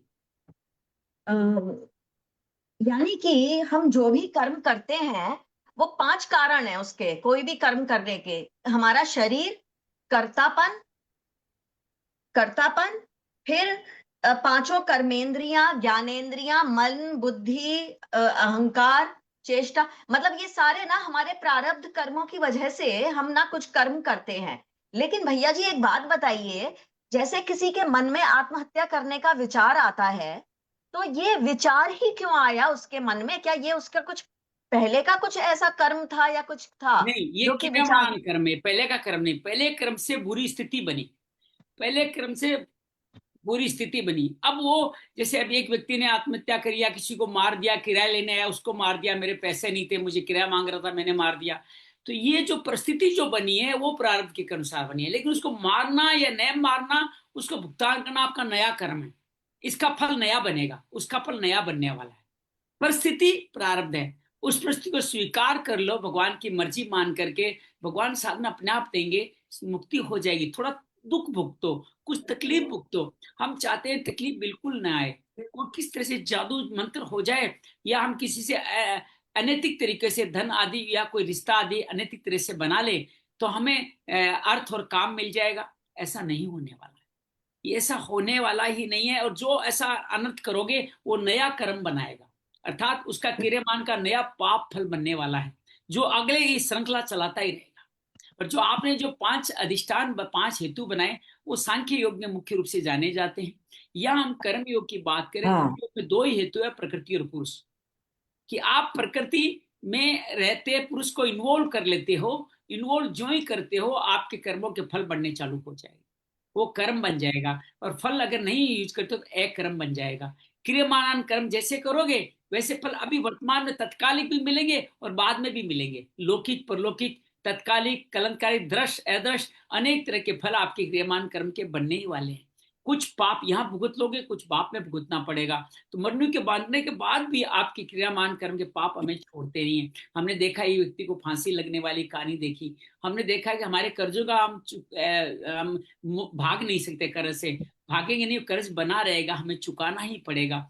ये कहानियां बड़ी सुंदर थी। अर्जुन, कौरवों और दुर्योधन और युधिष्ठिर की कहानी। हम सोचते हैं दुर्योधन ने कितनी आनंद लिया, कितनी मस्ती की होगी, युधिष्ठिर दुख पा रहा होगा। सुख दुख प्रतिकूल परिस्थिति में समभाव बने रहना ही इस जीवन का संदेश है। यही प्रारंभ से मुकने का तरीका है। और संचित कर्म भी क्या होगा, जो जो आप प्राप्त के प्रति सद्भाव रखोगे और थोड़ा आपकी यज्ञ दान तप में आपकी रुचि रहेगी, तो थोड़ा बहुत संचित कर्म जो प्रारब्ध में आया नहीं ना, वो भी नष्ट होना चालू हो जाएगा। आपको पता ही नहीं चलेगा कब नष्ट हो गया। आपकी आभा में, आपके जीवन में लोगों को दिखाई देगा, अरे ये तो मुक्त हो गया। कई बार देखते हैं संतों के आभा मंडल, उनकी चमक तेज रोशनी बहुत जोरदार होती है। इसका मैं समझता हूँ, मेरा मतलब से समझता हूँ कि उनका संचित कर्म अब नष्ट हो रहा है, वो अब अपने जीवन में मुक्ति की राह में बढ़ रहे हैं। भगवान जब प्रवेश करेंगे तो रोशनी कर देते हैं, प्रकाश कर देते हैं, उसके जीवन में भी खुशबू आने लग जाती है। कहते हैं ऐसे लोगों के पास जाने पे आपको आनंद मिलता है, शांति मिलती है, प्रकाश मिलता है। तात्पर्य यह है कि वो संचित कर्म उनके शून्य होते जा रहे हैं, चली जाएगा यार। प्रकाशक बन गए। तो बड़ा सुंदर है इन तीनों कर्मों का गीत गणित, और ये समझना ही होगा, इसके अलावा कोई हल नहीं है। इसको समझना ही, यही जीवन की मुक्ति का साधन बनता है। इन श्लोकों को, इन अध्यायों को, ये 20 पन्नों का है, इनको बड़े आराम से पढ़िएगा, बड़ा आनंद आएगा। और मैं धीरे धीरे कोशिश करूंगा जो जो समय मिलता है इसका कुछ कुछ भाग आपको डालता। मैंने कल पढ़ा था इसको, पढ़ा था ना, तो बहुत अद्भुत। कल पढ़ा था, तभी मैं आज इतना बता पाई। मैंने जी, कल पढ़ा था इसको, लिखा कल भी से था, थोड़ा सांख्य योग पढ़ा भी प्रारंभ था। होगा, जिसमें आप अधिष्ठान के 5 क्रम सांख्य योग की दृष्टि से आएंगे। सांख्य योग, ये भी मैं कपिल गीता ही पढ़ रहा हूँ श्रीमद् भागवत में, तो सांख्य योग तो वहां तो है, लेकिन भगवान ने जो सांख्य योग यहाँ समझाया ना, वो सरल भाषा में आम व्यक्ति को समझाया। जो कपिल गीता के जो श्लोकों से सांख्य योग को समझना इतना सहज नहीं, इतना आसान नहीं है जितना यहाँ आसान है। पहले पहले बता दिया, सांख्य योग पहले बता दिया, दोबारा सांख्य निर्गुण निराकार के रूप में बता दिया। अब यहाँ अधिष्ठान 5 हेतुओं के रूप में बताएंगे कि जीवन में 5 हेतु होते हैं। सांख्य योगी इनको मान लेता है, इसलिए निर्लिप्त रहता है, शरीर के साथ कार्य करता है, वो निर्लिप्त रहता है। तो ये बहुत अद्भुत है। इस कर्म गीता को थोड़ा समझ लेना तो जीवन के हर एक क्षण का आनंद ले सकते हो आप, हर एक क्षण का। किसी क्षण को वेस्ट नहीं जाने दोगे, प्रतिकूल क्षणों का आनंद लेने लग जाओगे। विपरीत परिस्थिति आई है तो जाएगी भी ना। अब इनसे जैसे वो चमार मुक्त नहीं हुआ अपने इस कर्जे को चुकाने से, छोड़ करके भाग नहीं सकते, तो इनको भोगना ही पड़ेगा, भाग नहीं सकते। तो जो कर्म फलों का भोगना कारण, ये भोग योनि है हमारी। यहाँ कर्म योनि है, साधन योनि है, भोग योनि कौन सी है? जानवरों वाली। हमें भोगता नहीं बनना, जानवर नहीं बनना। जब अपने कामना में उलझाते हैं, जब भोग में उलझाते हैं, तो हम अपना लेवल गिरा देते हैं, हम भोग योनि में प्रवेश हो जाते हैं। तो मनुष्य और पशु में फिर कोई अंतर नहीं रहता। वो कभी सिंह की तरह हिंसक होता है, कभी कुत्तों की तरह कामना के अखाद्य पदार्थ खाने वाला, कामना में निवृत्त होने लगने वाला वैसा व्यक्ति बन जाता है। तो ये जो इतने गरीब लोग होते हैं, जो बहुत ही ज्यादा गरीबी में सड़कों पर ऐसे रहते, तो ये उनकी भोग योनि होती है?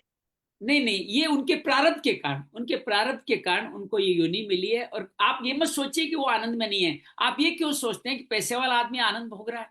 वो बीमारियों के ग्रसित हो सकता है, मानसिक परेशानी हो सकती है, उसका श्रीमती कहीं गलत रास्ते पे जा रही है, बेटा कोई गलत रास्ते पे जा रहा है, वो कितना दुखी आप कल्पना नहीं कर सकते। आपको दूर से अच्छे वस्त्रों में बड़ा सेठ दिखाई देता है, और एक जो गरीब है वो आपको गरीब दिखता है, लेकिन हो सकता है घर में बड़ा शांति से, आनंद से, मस्ती से रहता हो। उसको भगवान को पता हो कि मुझे पता है भगवान ने मुझे दिया तो कुछ ना कुछ शाम तक दे ही देगा। और रोज का एक ऐसे बहुत सारे लोगों को जानता हूँ जो एक दिन के लिए दूसरे दिन की कमाई नहीं रखते कि बस मैं आज का मुझे भोजन मिल गया, मैं दुकान बंद करके जा रहा हूँ। वो कुछ करता ही नहीं, कहते मुझे आज का भोजन मिल गया, बस बात खत्म। कल कल का कल जाने, कल भगवान ने पैदा किया, कल फिर नया भोजन देगा। तो ऐसा नहीं है कि गरीब आदमी असंतुष्ट रहते हो सकता है वो गरीब जिनको आप तथाकथित धनी कहते हो उससे ज्यादा सुखी हो, वो ज्यादा आनंद महसूस करो। यहाँ बताया ना, आनंद सुख ये हृदय के हैं, हृदय में संताप जलन ही दुख है। संताप जलन तो धनी की व्यक्ति हृदय में तो होती है ना, ये मेरे से पैसे वाला क्यों है, ये क्यों। क्या आपको लगता है ट्रम्प सुखी है क्या? कितना संताप है, कितनी जलन है, ये ले लूं, वो ले लूं, वेनेजुएला ले लूं, ग्रीनलैंड ले लूं, कनाडा ले लूं, ये ले लूं, पूरे विश्व पर आक्रमण कर लूं, मेरा इतना मान हो, बड़ाई हो, मुझे नोबेल पुरस्कार मिल जाए। वो सुखी लग रहा है आपको? नहीं, वो सुखी नहीं। तात्पर्य यह है कि जो आप अंदर से अनुभव करते हो उससे सुख दुख अनुभव होता है। बाहरी परिस्थिति से सुख दुख का मत ढूंढिए। और एक गरीब भी दुखी हो सकता है, वो भी नीच क्रम में लग सकता है, वो क्रोधित होकर किसी की हत्या भी कर सकता है। ऐसा नहीं कि वो दुखी नहीं होगा, वो गड़बड़ नहीं होगा, वो भी गलत कर सकता है। इसका मतलब क्या है? प्रतिकूल परिस्थिति जो प्रारब्ध के आई उसको स्वीकार नहीं कर रहा, स्वीकार नहीं कर रहा, तो उसके लिए फिर नीच योनियों का रास्ता उसके लिए खुला हुआ है। लेकिन वो ऊपर वालों सुख वालों के लिए खुला हुआ है, वो गलत कार्य करते हैं। अब कल नोएडा में जिस बाबू की जिस एक ही बहुत दुखद हत्या हुई, दुखद मृत्यु हुई, अकाल मृत्यु कैसे, लेकिन मैं मानता हूं उसका प्रारब्ध ऐसे ही जाना लिखा था और उसकी मृत्यु होनी ही थी। अब चाहे कितना ही हिसाब किताब करें, गुड़गांव में वो ड्रंक करके भी आया था। अब भले ही उनके पक्ष में बोलने वाले कोहरे को उदाहरण, हालांकि इन दिनों में कोहरा नहीं है, इन दिनों में कोहरा बहुत कम है, लेकिन वो कोहरे की वजह से इतना ड्रंकन कोई नहीं होता। गुड़गांव से यहाँ तक रास्ता कहीं नहीं टकराया और यहीं टकराया। उसका प्रारंभ था इसी जगह पे आके होना है, इसलिए वो ड्रंक के कारण वो अंदर चला गया। और उससे इतना प्रारंभ इतना मजबूत था, इतने सारे साधन होने के बावजूद भी उसको कोई बचाने नहीं उतरा, क्योंकि उसके प्रारंभ का इतना सशक्तिकरण था। भले ही अब दोषी कई लोग बने, कई जांचें होगी, कई लोग दोषी ठहराए जाएंगे, आगे सावधानियां भी रखी जाएगी, लेकिन विश्वास कीजिएगा उसके प्रारंभ में इस दिन जो होना था वो हुआ। वो उसको बचा नहीं पाए, कोई बचा नहीं पाया और वो जीवन की मृत्यु पा गया। तो प्रारब्ध ने उनको ड्रिंक कराया, रात को 2:30 बजे गाड़ी चलाने की मजबूर किया, ऐसे रास्ते से आया जहाँ पे ये था। मुझे लगता है उससे पहली बार आया होगा, वो वहीं का रहने वाला, इससे कई बार गुजरा होगा, लेकिन ये घटना घटनी थी तो प्रारब्ध के कारण घटी। इन बातों को जीवन का सार समझे तो बड़ा आनंद आएगा। एक और बात आपको कहना चाहूंगा कि अब ये ना हमारे गांव गीता प्रेस का हमारे गांव से एक जो मोरवानी है ना, पितू मोरवानी और हाँ वो हाँ पानू मल्लिक, उनके पिताजी बंगाल कभी नहीं आए और उसी समय आए थे बंगाल और वो घर ही नहीं पहुंचे। जैक भूटान गए थे, वो घर ही नहीं पहुंचे, रास्ते में ही उनकी मौत हो गई। अब वो गांव से चला के यहाँ जहाँ आए। लिखी हुई थी वहां उनकी हाँ उनकी मृत्यु हो गई। उनके प्रार्थना अब वो गांव से चला कर मोड़ यहाँ था, आए। उसकी मुक्ति करने की बात होगी। मैं ये कह रहा था कि अभी एक बड़ा सुंदर उत्सव बन रहा है, गीता प्रेस। अगर गीता प्रेस नहीं होती तो हम क्या पढ़ते, कैसे हमारे धर्म को सुरक्षित रखते, कैसे धर्म के बारे में जानते। मैं बचपन से ही गीता प्रेस की पुस्तकें लाला के पढ़ता हुआ बड़ा हूँ। उसके 100 साल पूरे हुए। कल्याण से ही गीता प्रेस प्रारंभ हुआ था, तो कल्याण का 100 वर्ष शताब्दी वर्ष बड़ा सुंदर उत्सव हुआ है। मुझे भी सुना है केस में कि मैं देखा कि मेरी हम दादी लोग गीता गीता पढ़ती पढ़ते है, मेरी हैं। पोती भी गीता पढ़ती है, मेरे पोती भी हनुमान चालीसा पढ़ के अपने बैग में लेके जाती है। गीता प्रेस नहीं होती तो मैं कल्पना नहीं कर सकता हमारे अंदर संस्कार कहाँ से आते। लेकिन जितना बड़ा गीता हम प्रेस लोग गीता ना, वो लोग उतना मान नहीं देते, उतना समझते नहीं। आज के दिन संकल्प ले, हम अपने जो 8-9 एक बात साल पूछती बड़ा थी। हो जाता है उसको डेली हर साल जन्मदिन पे एक गीता प्रेस की कोई पुस्तिका ला करके देंगे। मैंने बचपन से पढ़ी और विश्वास कीजिए बीच में जन्म हर तरह से जीवन बीता मेरा, भोग में भी निपटा, कल्पना क्या बोलते कंपटीशन में निपटा, ये पाए वो पाए सब कुछ निपटा, लेकिन वो संस्कार इतने सुंदर बने थे, चाहे माता पिता नानी दादी के गीता पढ़ने से बने हो या उनके कारण मैंने गीता की पुस्तक, गीता प्रेस की पुस्तक उससे बने हैं, लेकिन वो पल्लवित पुस्तकों के आज बीज बन गए। जरूरी नहीं है कि ये मेरा प्रारब्ध का नहीं पढ़ पा रहे, हो सकता है इस जन्म के क्रियमान कर्म के कारण भी यहाँ प्रवेश कर पाए। तो गीता को बहुत बड़ा महत्व दे, गीता प्रेस की बहुत सारी प्रशंसा करें, तारीफ करें, इनकी पुस्तकों का वितरण करें, लोगों को बांटे। और आज तो गीता सेवा ऐप में सब कुछ उपलब्ध है, तो गीता सेवा ऐप को ज्यादा लोगों डाउनलोड कराएं, उनको समझाएं। इस ऐप से आप रास्ते में, फ्लाइट में, जहाँ कहीं भी बैठे हो, ट्रेन में जा रहे हो, हर वक्त आप जुड़े रह सकते हैं, हर वक्त जानते रह सकते हैं। तो बड़ा अद्भुत था। मुझे एक चीज पूछनी थी कि गीता हम लोग संस्कृत में पढ़े ना, वो जो हिंदी में जैसे हम लोग पहले पढ़ते थे वैसे पढ़नी चाहिए? नहीं देखो, संस्कृत गीता ही भगवान की वाणी है, टीका तो मैं कुछ अर्थ अलग अर्थ निकालूंगा, आप कुछ अर्थ निकालेंगे, तो उस व्यक्ति के द्वारा उसमें यूं, मैं गलत शब्द यूज कर रहा हूं लेकिन अलग अलग व्याख्या से उस व्यक्ति ने अपनी पॉल्यूशन डाला है उसमें, वो शुद्ध स्वरूप में नहीं रही। तो गीता संस्कृत स्वरूप में पढ़नी चाहिए, हर आदमी का अलग अर्थ है। यथार्थ गीता मैंने बहुत सालों तक पढ़ी, वो पूरी की पूरी अनिश्वरवादी निर्गुण के आधारित है, उसके अंदर अलग तरह की बातें होती है, उसे वेद धर्म गाय वगैरह ओंकार इन सबको मना किया गया है, विरुद्ध बातें की गई है। तो गीता की व्याख्या हजारों हजारों व्याख्याएं टिकाई हुई है। साधक संजीवनी को इसलिए सबसे प्रमाणित व्याख्या माना जाता है कि संत ने जैसा भाव था भगवान का, उसी भाव में हमारी वैदिक परंपरा के अनुसार जो भाव था वही प्रस्तुत किया है। लेकिन मैं फिर कहूंगा ये भाव भी संत का भाव है। संत का भाव अगर कल्याणकारी है तो आपके लिए कल्याणकारी होगा।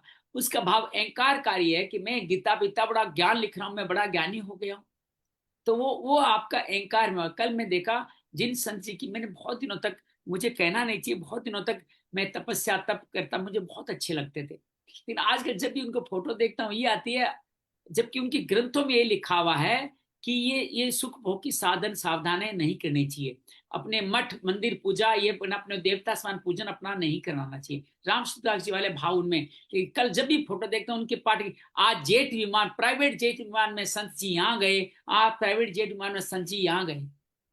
अगर वो मान लो निर्लिप्त होके भी जा रहे हो, लेकिन अगर उनके संत उनके शिष्य अगर इसका ही पावन प्रचार कर रहे हैं, इसका कहीं न कहीं गुरु की देवी शिक्षा में कहीं न कहीं तो मिलावट हो चुकी।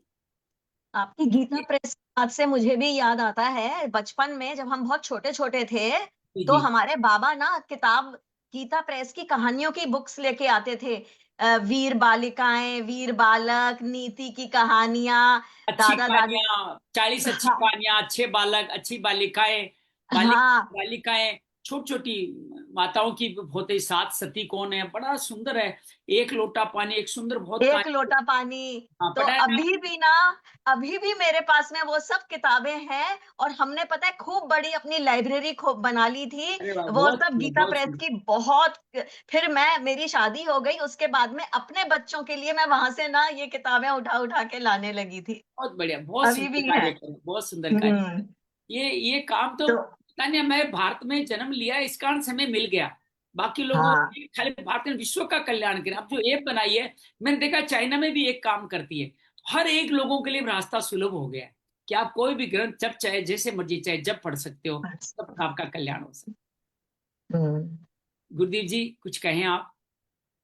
जी प्रभु जी, अच्छा मैं तो बोल रहा था कि वो आपने कल जो भेजा मेरे को, तो लेकिन वो मैं फेसबुक यूज नहीं करता, मैं यूट्यूब भी देखता हूँ। वो मैं देख नहीं यूट्यूब पे भी पाया। आज डाल दूंगा उसको, 2-3 दिन में डाल दूंगा उसको यूट्यूब में। हाँ जी, हाँ जी।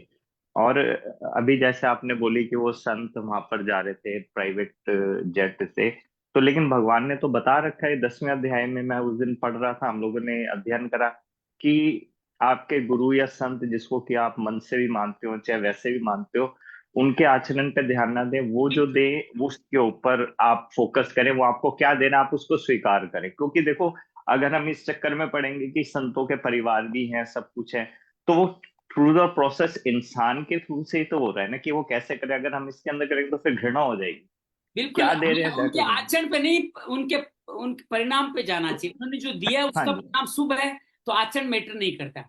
और वो आचरण किस कारण से किया हमें भी नहीं पता।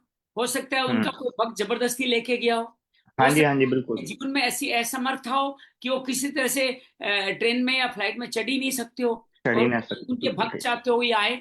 इसका मतलब मेरा मेरा तात्पर्य आपने अगर ये हाँ। समझा तो मैं गलत हूँ और मेरे द्वारा गलत बोला गया है, लेकिन सच्चाई ये है कि इसको देखकर मन में ऐसी बातें आ सकती है जो आना उचित नहीं, जो आपने स्पष्ट कर दिया कि ये हम्म। बातें आना उचित नहीं है। उनकी परिस्थिति को हम नहीं जानते, उनके ज्ञान को हम नहीं जानते, लेकिन हम वो देख करके मन में भाव आ जाता है कि यार ये ऐसा कर रहे हैं, पता नहीं ये क्या है।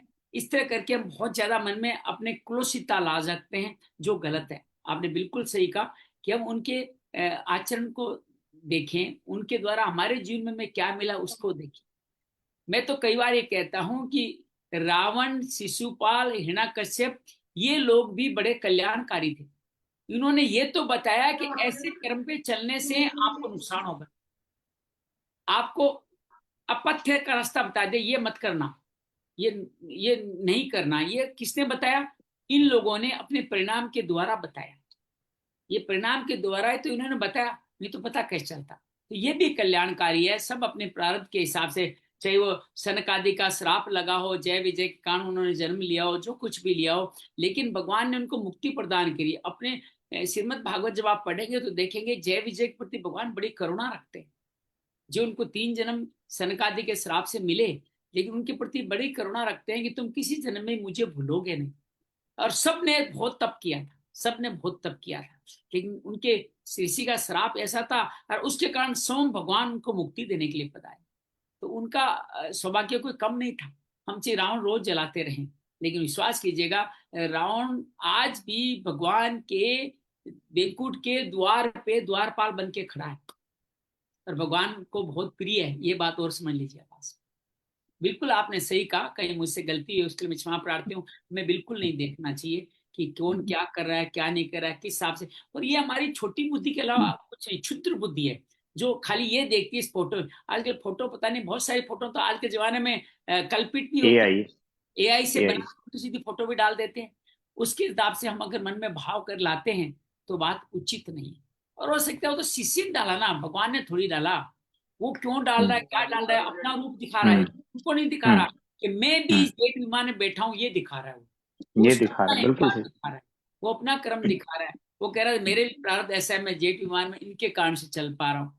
कुछ भी दिखाएं, लेकिन आपने बिल्कुल सत्य कहा, हर संत का अपना परिवार है, अपना हिसाब किताब है, अपना जीवन जी है। लेकिन एक बात और साथ जोड़ दूं, ये संत तो बहुत पवित्र है, मैं इनका बहुत आदर करता हूँ, लेकिन मैं एक बात और कर दूं, बहुत सारे आज के दिन में संत के भेष में कई हम्म। हम्म। लोग भी हैं।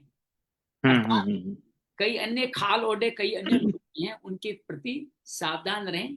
गीता हम्म। जैसे जो प्रमुख ग्रंथ है, श्रीमद् भागवत के प्रमुख ग्रंथ है, गुरु ग्रंथ साहब, उनकी शरण में रहे। वहां पे जो हम्म। वाक्य गए हैं वो वाक्य वाणी बहुत शुद्ध लिखी हुई है, उसमें कोई मिलावट नहीं, के ऊपर है। हम्म। इसने टीका की बात नहीं की। टीका तो कोई हम्म। ऐसा कोई बुद्धि विलासी टीका को इस तरह से प्रस्तुत कर सकता है तो आपको देख के गीता से नफरत होने लग जाए, वो हम्म। क्या होगी। इसलिए शुद्ध स्वरूप में रहें, शुद्ध स्वरूप को जाने, थोड़ा थोड़ा संस्कृत को समझने का प्रयास करें और 8-10 बार बोलोगे। अब आज के समय में जब मैं आपके सामने सुबह गीता के बारे में बात करता हूँ, मैं संस्कृत ही सामने रहती है मेरे, और सारे भाव कमोबेश आते चले जाते हैं। तात्पर्य ये है कि ऐसे संस्कृत के अर्थ न जानो, लेकिन धीरे धीरे आपके उस संस्कृत से ही आप, अब टिक्का देखने की जरूरत नहीं पड़ेगी आपको, संस्कृत के भाव से ही आप भावार्थ से अपने जीवन में उतार पाएंगे। तो ये बातें हैं, बाकी देखें ईश्वर की जैसे मर्जी हो वैसा करें। जीवन में सुख दुख हमारे जीवन में जो आते हैं उनको प्रारब्ध मान के भुगतान करें। और मृत्यु लोक है, हर व्यक्ति को एक ही यहाँ शास्त्र सत्य है, हर व्यक्ति यहाँ से जाना है, उसका यात्रा सुगम हो, सुखल हो, उनके पीछे हम लोग उनके संस्कारों पे चले तो उनकी यात्रा और सुगम होते चले जाए। एक मैं अक्सर बहुत सारी ऐसी श्रद्धांजलि सभाएं में बोलता हूं मैं कि हम जो जाए ना उनको क्षमा भी कर दें। अगर हमारे मन में कभी ये उन्होंने ऐसा कह दिया है, अगर आप उनको क्षमा नहीं करेंगे तो उनका कर्म बंधन यहाँ बंधा रहेगा, और जो ही क्षमा करेंगे मुक्त हो जाएंगे। या आप उनको रोते हो, याद करते हो बहुत ज्यादा, तो भी वो मोह के कारण बंधे हुए आपके ऊपर नहीं जा पाएंगे, वो बीच में आपके आजू बाजू ही रह पाएंगे क्योंकि आप उनको याद कर रहे हो।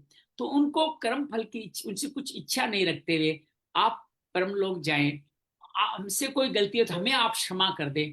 आप क्षमा मांग लेंगे तो भी उनका क्लेश कट जाएगा। उनको लगेगा कि गुरदीप ने ऐसा क्यों किया, ऐसा क्यों किया, इस भाव में वो आगे यात्रा नहीं कर पा रहा। तो आप क्षमा याचना करेंगे, मैंने आपको उस दिन ऐसा कुछ कह दिया था, या मैंने ऐसा कुछ कर दिया, जो आपने संतों की बात की ना, हमें नहीं पता संत क्या कैसा कर रहा है। तो पिताजी ने जो सो कर्म किया, जो कुछ बोला, वो पता नहीं किस कान से बोला, उनका अपना अनुभव क्या है, अपना सिस्टम क्या है। हम उनसे कुछ बोल गए तो हम भी क्षमा याचना करें, उनको बड़ी प्रसन्नता होगी, उनको मुक्ति होगी। उनको क्षमा करें, उनसे मुक्ति होगी। उनके पीछे रुदन न करें, उनको मोह बंधन से मुक्त कर दें, तभी उनकी मुक्ति होगी। नहीं तो इस संसार सागर के मोह के कारण वो भी हमारे आजू बाजू आसपास दोबारा जन्म लेने के लिए मजबूर हो जाते ठीक है, बिल्कुल, बहुत बढ़िया। अभी मैं पिछले महीने एक जनी और मेरे को बता रही थी हैं। कि वो एक संत जी बड़ी अच्छी कथा करते हैं, ये करते हैं, तो उन्होंने शादी करी, हजारों बंदों को बुलाया वहां पर, बताओ ऐसे संत हैं ये कर रहे हैं। तो मैंने भी उस दिन, हमारा ये चल रहा था, तो फिर मैंने ये बोला भाई, संत आपको दे कह रहे हैं उसके बारे में देखो ना, ये तो वो, अब जो लोग ये उनको बोल रहे हैं कि इन्होंने गलत करा, ऐसे नहीं करना चाहिए, कहाँ तो आप ऐसी बात करते हो, संसार का मोह त्याग, और फिर इतने बड़ी वो ब्याह शादी कर रहे हो, इतने लाखों रुपए लग रहे हो। वो कह रहे भाई मेरे, मैं नहीं कर रहा, ये तो ये कर रहे हैं। वो कह रहे हमारे 15 दिन तो बड़े, नई शादी के बाद तो बड़े एकदम खौफ में निकले हमारे, कि भाई ये क्या हो गया हमारे से। हम लोगों ने तो उन लोगों की खुशी के लिए, कि जो हमारे पास आ रहे हैं, अगर हम नहीं करते, समाज के अंदर रहते हुए, तो ये काम करने ये की तो जरूरत मैं है। उनको जानता हूँ, इंद्रेश जी नाम है उनका। उनके अच्छा, मुझे पिताजी नहीं के पता साथ था। हम लोग काफी रहे हैं, कथा करी। कृष्ण जी महाराज ठाकुर जी कहते हैं, जीवन भर कथाएं करी। और किसी भी ब्राह्मण को कथा करते समय दक्षिणा लेने का अधिकार है। वो हम्म, दक्षिणा नहीं दोगे तो आपका भी, आपने कहा ना, मंत्रहीनम अन्न दानम दक्षिणम वाला यज्ञ आपका यज्ञ नहीं माना जाता, आपका हम्म, तामसिक माना जाता है। तो लोगों ने जो दक्षिणा दी उसके हिसाब से जीवन जिया। अब वो लड़का, उसका पैसा तो बहुत पहले से ही, 50 साल से, हम्म, 50 साल हो गए कथा करते हुए, तो हम्म, धन ठीक ठाक होगा। लोगों ने दक्षिणा दी है। अब वो चाहता तो वो बेटा उस धन के हिसाब से गलत कार्यों में तो जा सकता था, जी जी जी। फिर भी वो कथावाचक बना। वो हम्म, कथावाचक बना तो कहीं न कहीं संस्कार तो थे, और बड़े सुंदर व्यक्तित्व के धनी है। और हम्म, शादी किया, गृहस्थ जीवन जीना हमारा वर्ण आश्रम की पूजा है। उन्होंने कभी ये नहीं लिया कि मैंने संन्यास ले लिया। समस्या तब होती जब सन्यासी धारण करके वो शादी करते, वो तब। शादी कर, बिल्कुल ठीक। मैं तो कह रहा हूँ उस वक्त भी नहीं बोलना चाहिए, लेकिन सन्यास करके शादी करते हैं, तब वो लगता है कुछ गलत किया हो। वो तो ग्रस्त है, ग्रस्त वाले विवाह तो करेंगे करेंगे। अब आप हम्म, शादी में तो गए नहीं, कैसे किया, हम्म, क्या किया, उन्होंने सारे वैदिक हम्म, विधान से किया, हर चीज में धार्मिक गतिविधियों से किया, बल्कि हमारे हम्म, सामने एक मॉडल रखा कि विवाह ऐसी करना चाहिए। एक मॉडल रखा, हम्म, विवाह ऐसा करना चाहिए। तो ऐसा मॉडल कौन रखेगा? भगवान कृष्ण ने 16,008 शादियां की, 16,108 शादी की थी। तो क्या हम्म, सीखोगे उससे? फिर तो यही हम्म, कि हम भी अनेक शादियां करें। किससे हाँ बस। क्या करी, इस परिणाम को देखना होगा। संत हम्म, बार बार कहते हैं, आचरण को नहीं परिणाम को देखो। परिणाम को अब देखें। परिणाम क्या मिला? वो आज भी लोगों ने उल्टा सीधा भी कहा। वो हम्म, ऐसी लड़की से शादी करी, ये करा वो करा, वो करे में राधा भगवान की लीला के अनुसार, उनके उनके हिसाब से मैं जुगल युगल सरकार के हिसाब से मैंने पूजनीय मान करके अपने घर में रखी है। बड़े वक्तव्य भी आए, लेकिन अपने इस बहस में नहीं जाते, मुद्दे की बात है। ऐसा हम्म, जीवन में होगा। अपने हम्म, हम लोग ऐसा क्यों देश देख रहे हैं कि हमारे अंदर दोष है? बिल्कुल ठीक, दो दृष्टि तो हमारे अंदर रहेगी। द्वेष नहीं रखना ही तो मुक्ति का रास्ता है। हमारे अंदर द्वेष भावना, द्वेष हम रख रहे हैं, ये गलत है, ये गलत है। इस कारण से हम हमारे नए कर्म बना रहे हैं, प्रारब्ध में हम्म, अपने नए आपत्तियां जोड़ रहे हैं, जिस कारण से ये पता नहीं। अच्छा, ये बार बार जन्म लेना अच्छा बात थोड़ी है। दुख दोषानु दर्शनम, जन्म जरा मृत्यु व्याधि। जन्म लेना दुख का कारण है। और आपको एक बताऊं, अभी चाइना जैसे देश की ऐसे कोलेप्स हो रहे हैं उनकी आबादी। लोग हम्म, किसी हाल में संतान उत्पन्न करना ही नहीं चाहते। हम्म, तो जन्म भी तो नहीं मिलने वाला है। अब भगवान प्रलय हम्म, करेंगे, लोग ही गायब हो जाएंगे। लोग स्वतः ही हम्म, गायब हो जाएंगे, सारी आसुरी संपदा बच जाएगी। और वो हम्म, ऐसा विनाश करेगी कि उसके बाद हम्म, बस प्रलय के अलावा कुछ बचेगा नहीं। ऐसा नहीं। और उसके साधन परमाणु बम के रूप में लगा दिए गए हैं। जब लगेगा हम्म, सब दैत्य बढ़ेगा, कोई एक व्यक्ति ऐसा छोड़ेगा कि पूरा विश्व ही हो जाएगा। भगवान इस बार प्रलय करने का पाप ही अपने सिर में नहीं लेने वाले। यही कलयुग का हम्म, अंत होने वाला है। यही कलयुग का अंत होने वाला है। देवी संप्रदाय धीरे धीरे बनी रहे, इसके लिए हमें निरंतर प्रयास करते हैं। जी प्रभु, ये बिल्कुल सही बात। जी। बहुत बहुत हरी, धन्यवाद, बहुत हरी, बहुत आभार। हरी। कल हम लोग भगवान दोबारा एक बार सांख्य योग को 10 श्लोकों में बताएंगे, उसके बाद फिर त्रिगुणों में प्रवेश करेंगे, फिर हमारा पूर्वाध खत्म होगा। उम्मीद है हमारा जो आराम आराम से करते हुए भी हम समय पर हमारा कार्य पूर्ण कर पाए, जो संकल्प पूरा हो, ऐसे भगवान से प्रार्थना करते हैं। कल मैं कर पाऊंगा कि नहीं कर पाऊंगा, कल थोड़ा वृंदावन जाना है, तो सुबह सुबह चलना, गाड़ी में से देखा है करके ढंग से होता नहीं है, तो हम हो सकता है कि कल ये प्रोग्राम नए करें। मैं आज रात तक आपको सूचनाएं दे दूंगा, कल नया होगा ये सूचना मैं आज रात तक दे दूंगा। एक दिन का पॉज ले लेंगे, कोई बात मैं नहीं। एक दिन खोलेंगे, हो जाएगा, फिर भी समय पे हो जाएगा। बहुत बहुत धन्यवाद। जी आभार। ऐसे पॉज हम 26 तारीख को भी लेने वाले हैं, और शायद 27 को भी लेना पड़ेंगे। जब मैं प्रयागराज जाऊंगा तो वहां से भी गुरु महाराज की शरण में जाऊंगा, तो वहां भी हो सकता है ऐसा समय नहीं मिले, लेकिन हाँ किसी जी, हाँ दिन जी। बात जरूर करूंगा मैं आपसे। बहुत बहुत जी धन्यवाद। मंगल।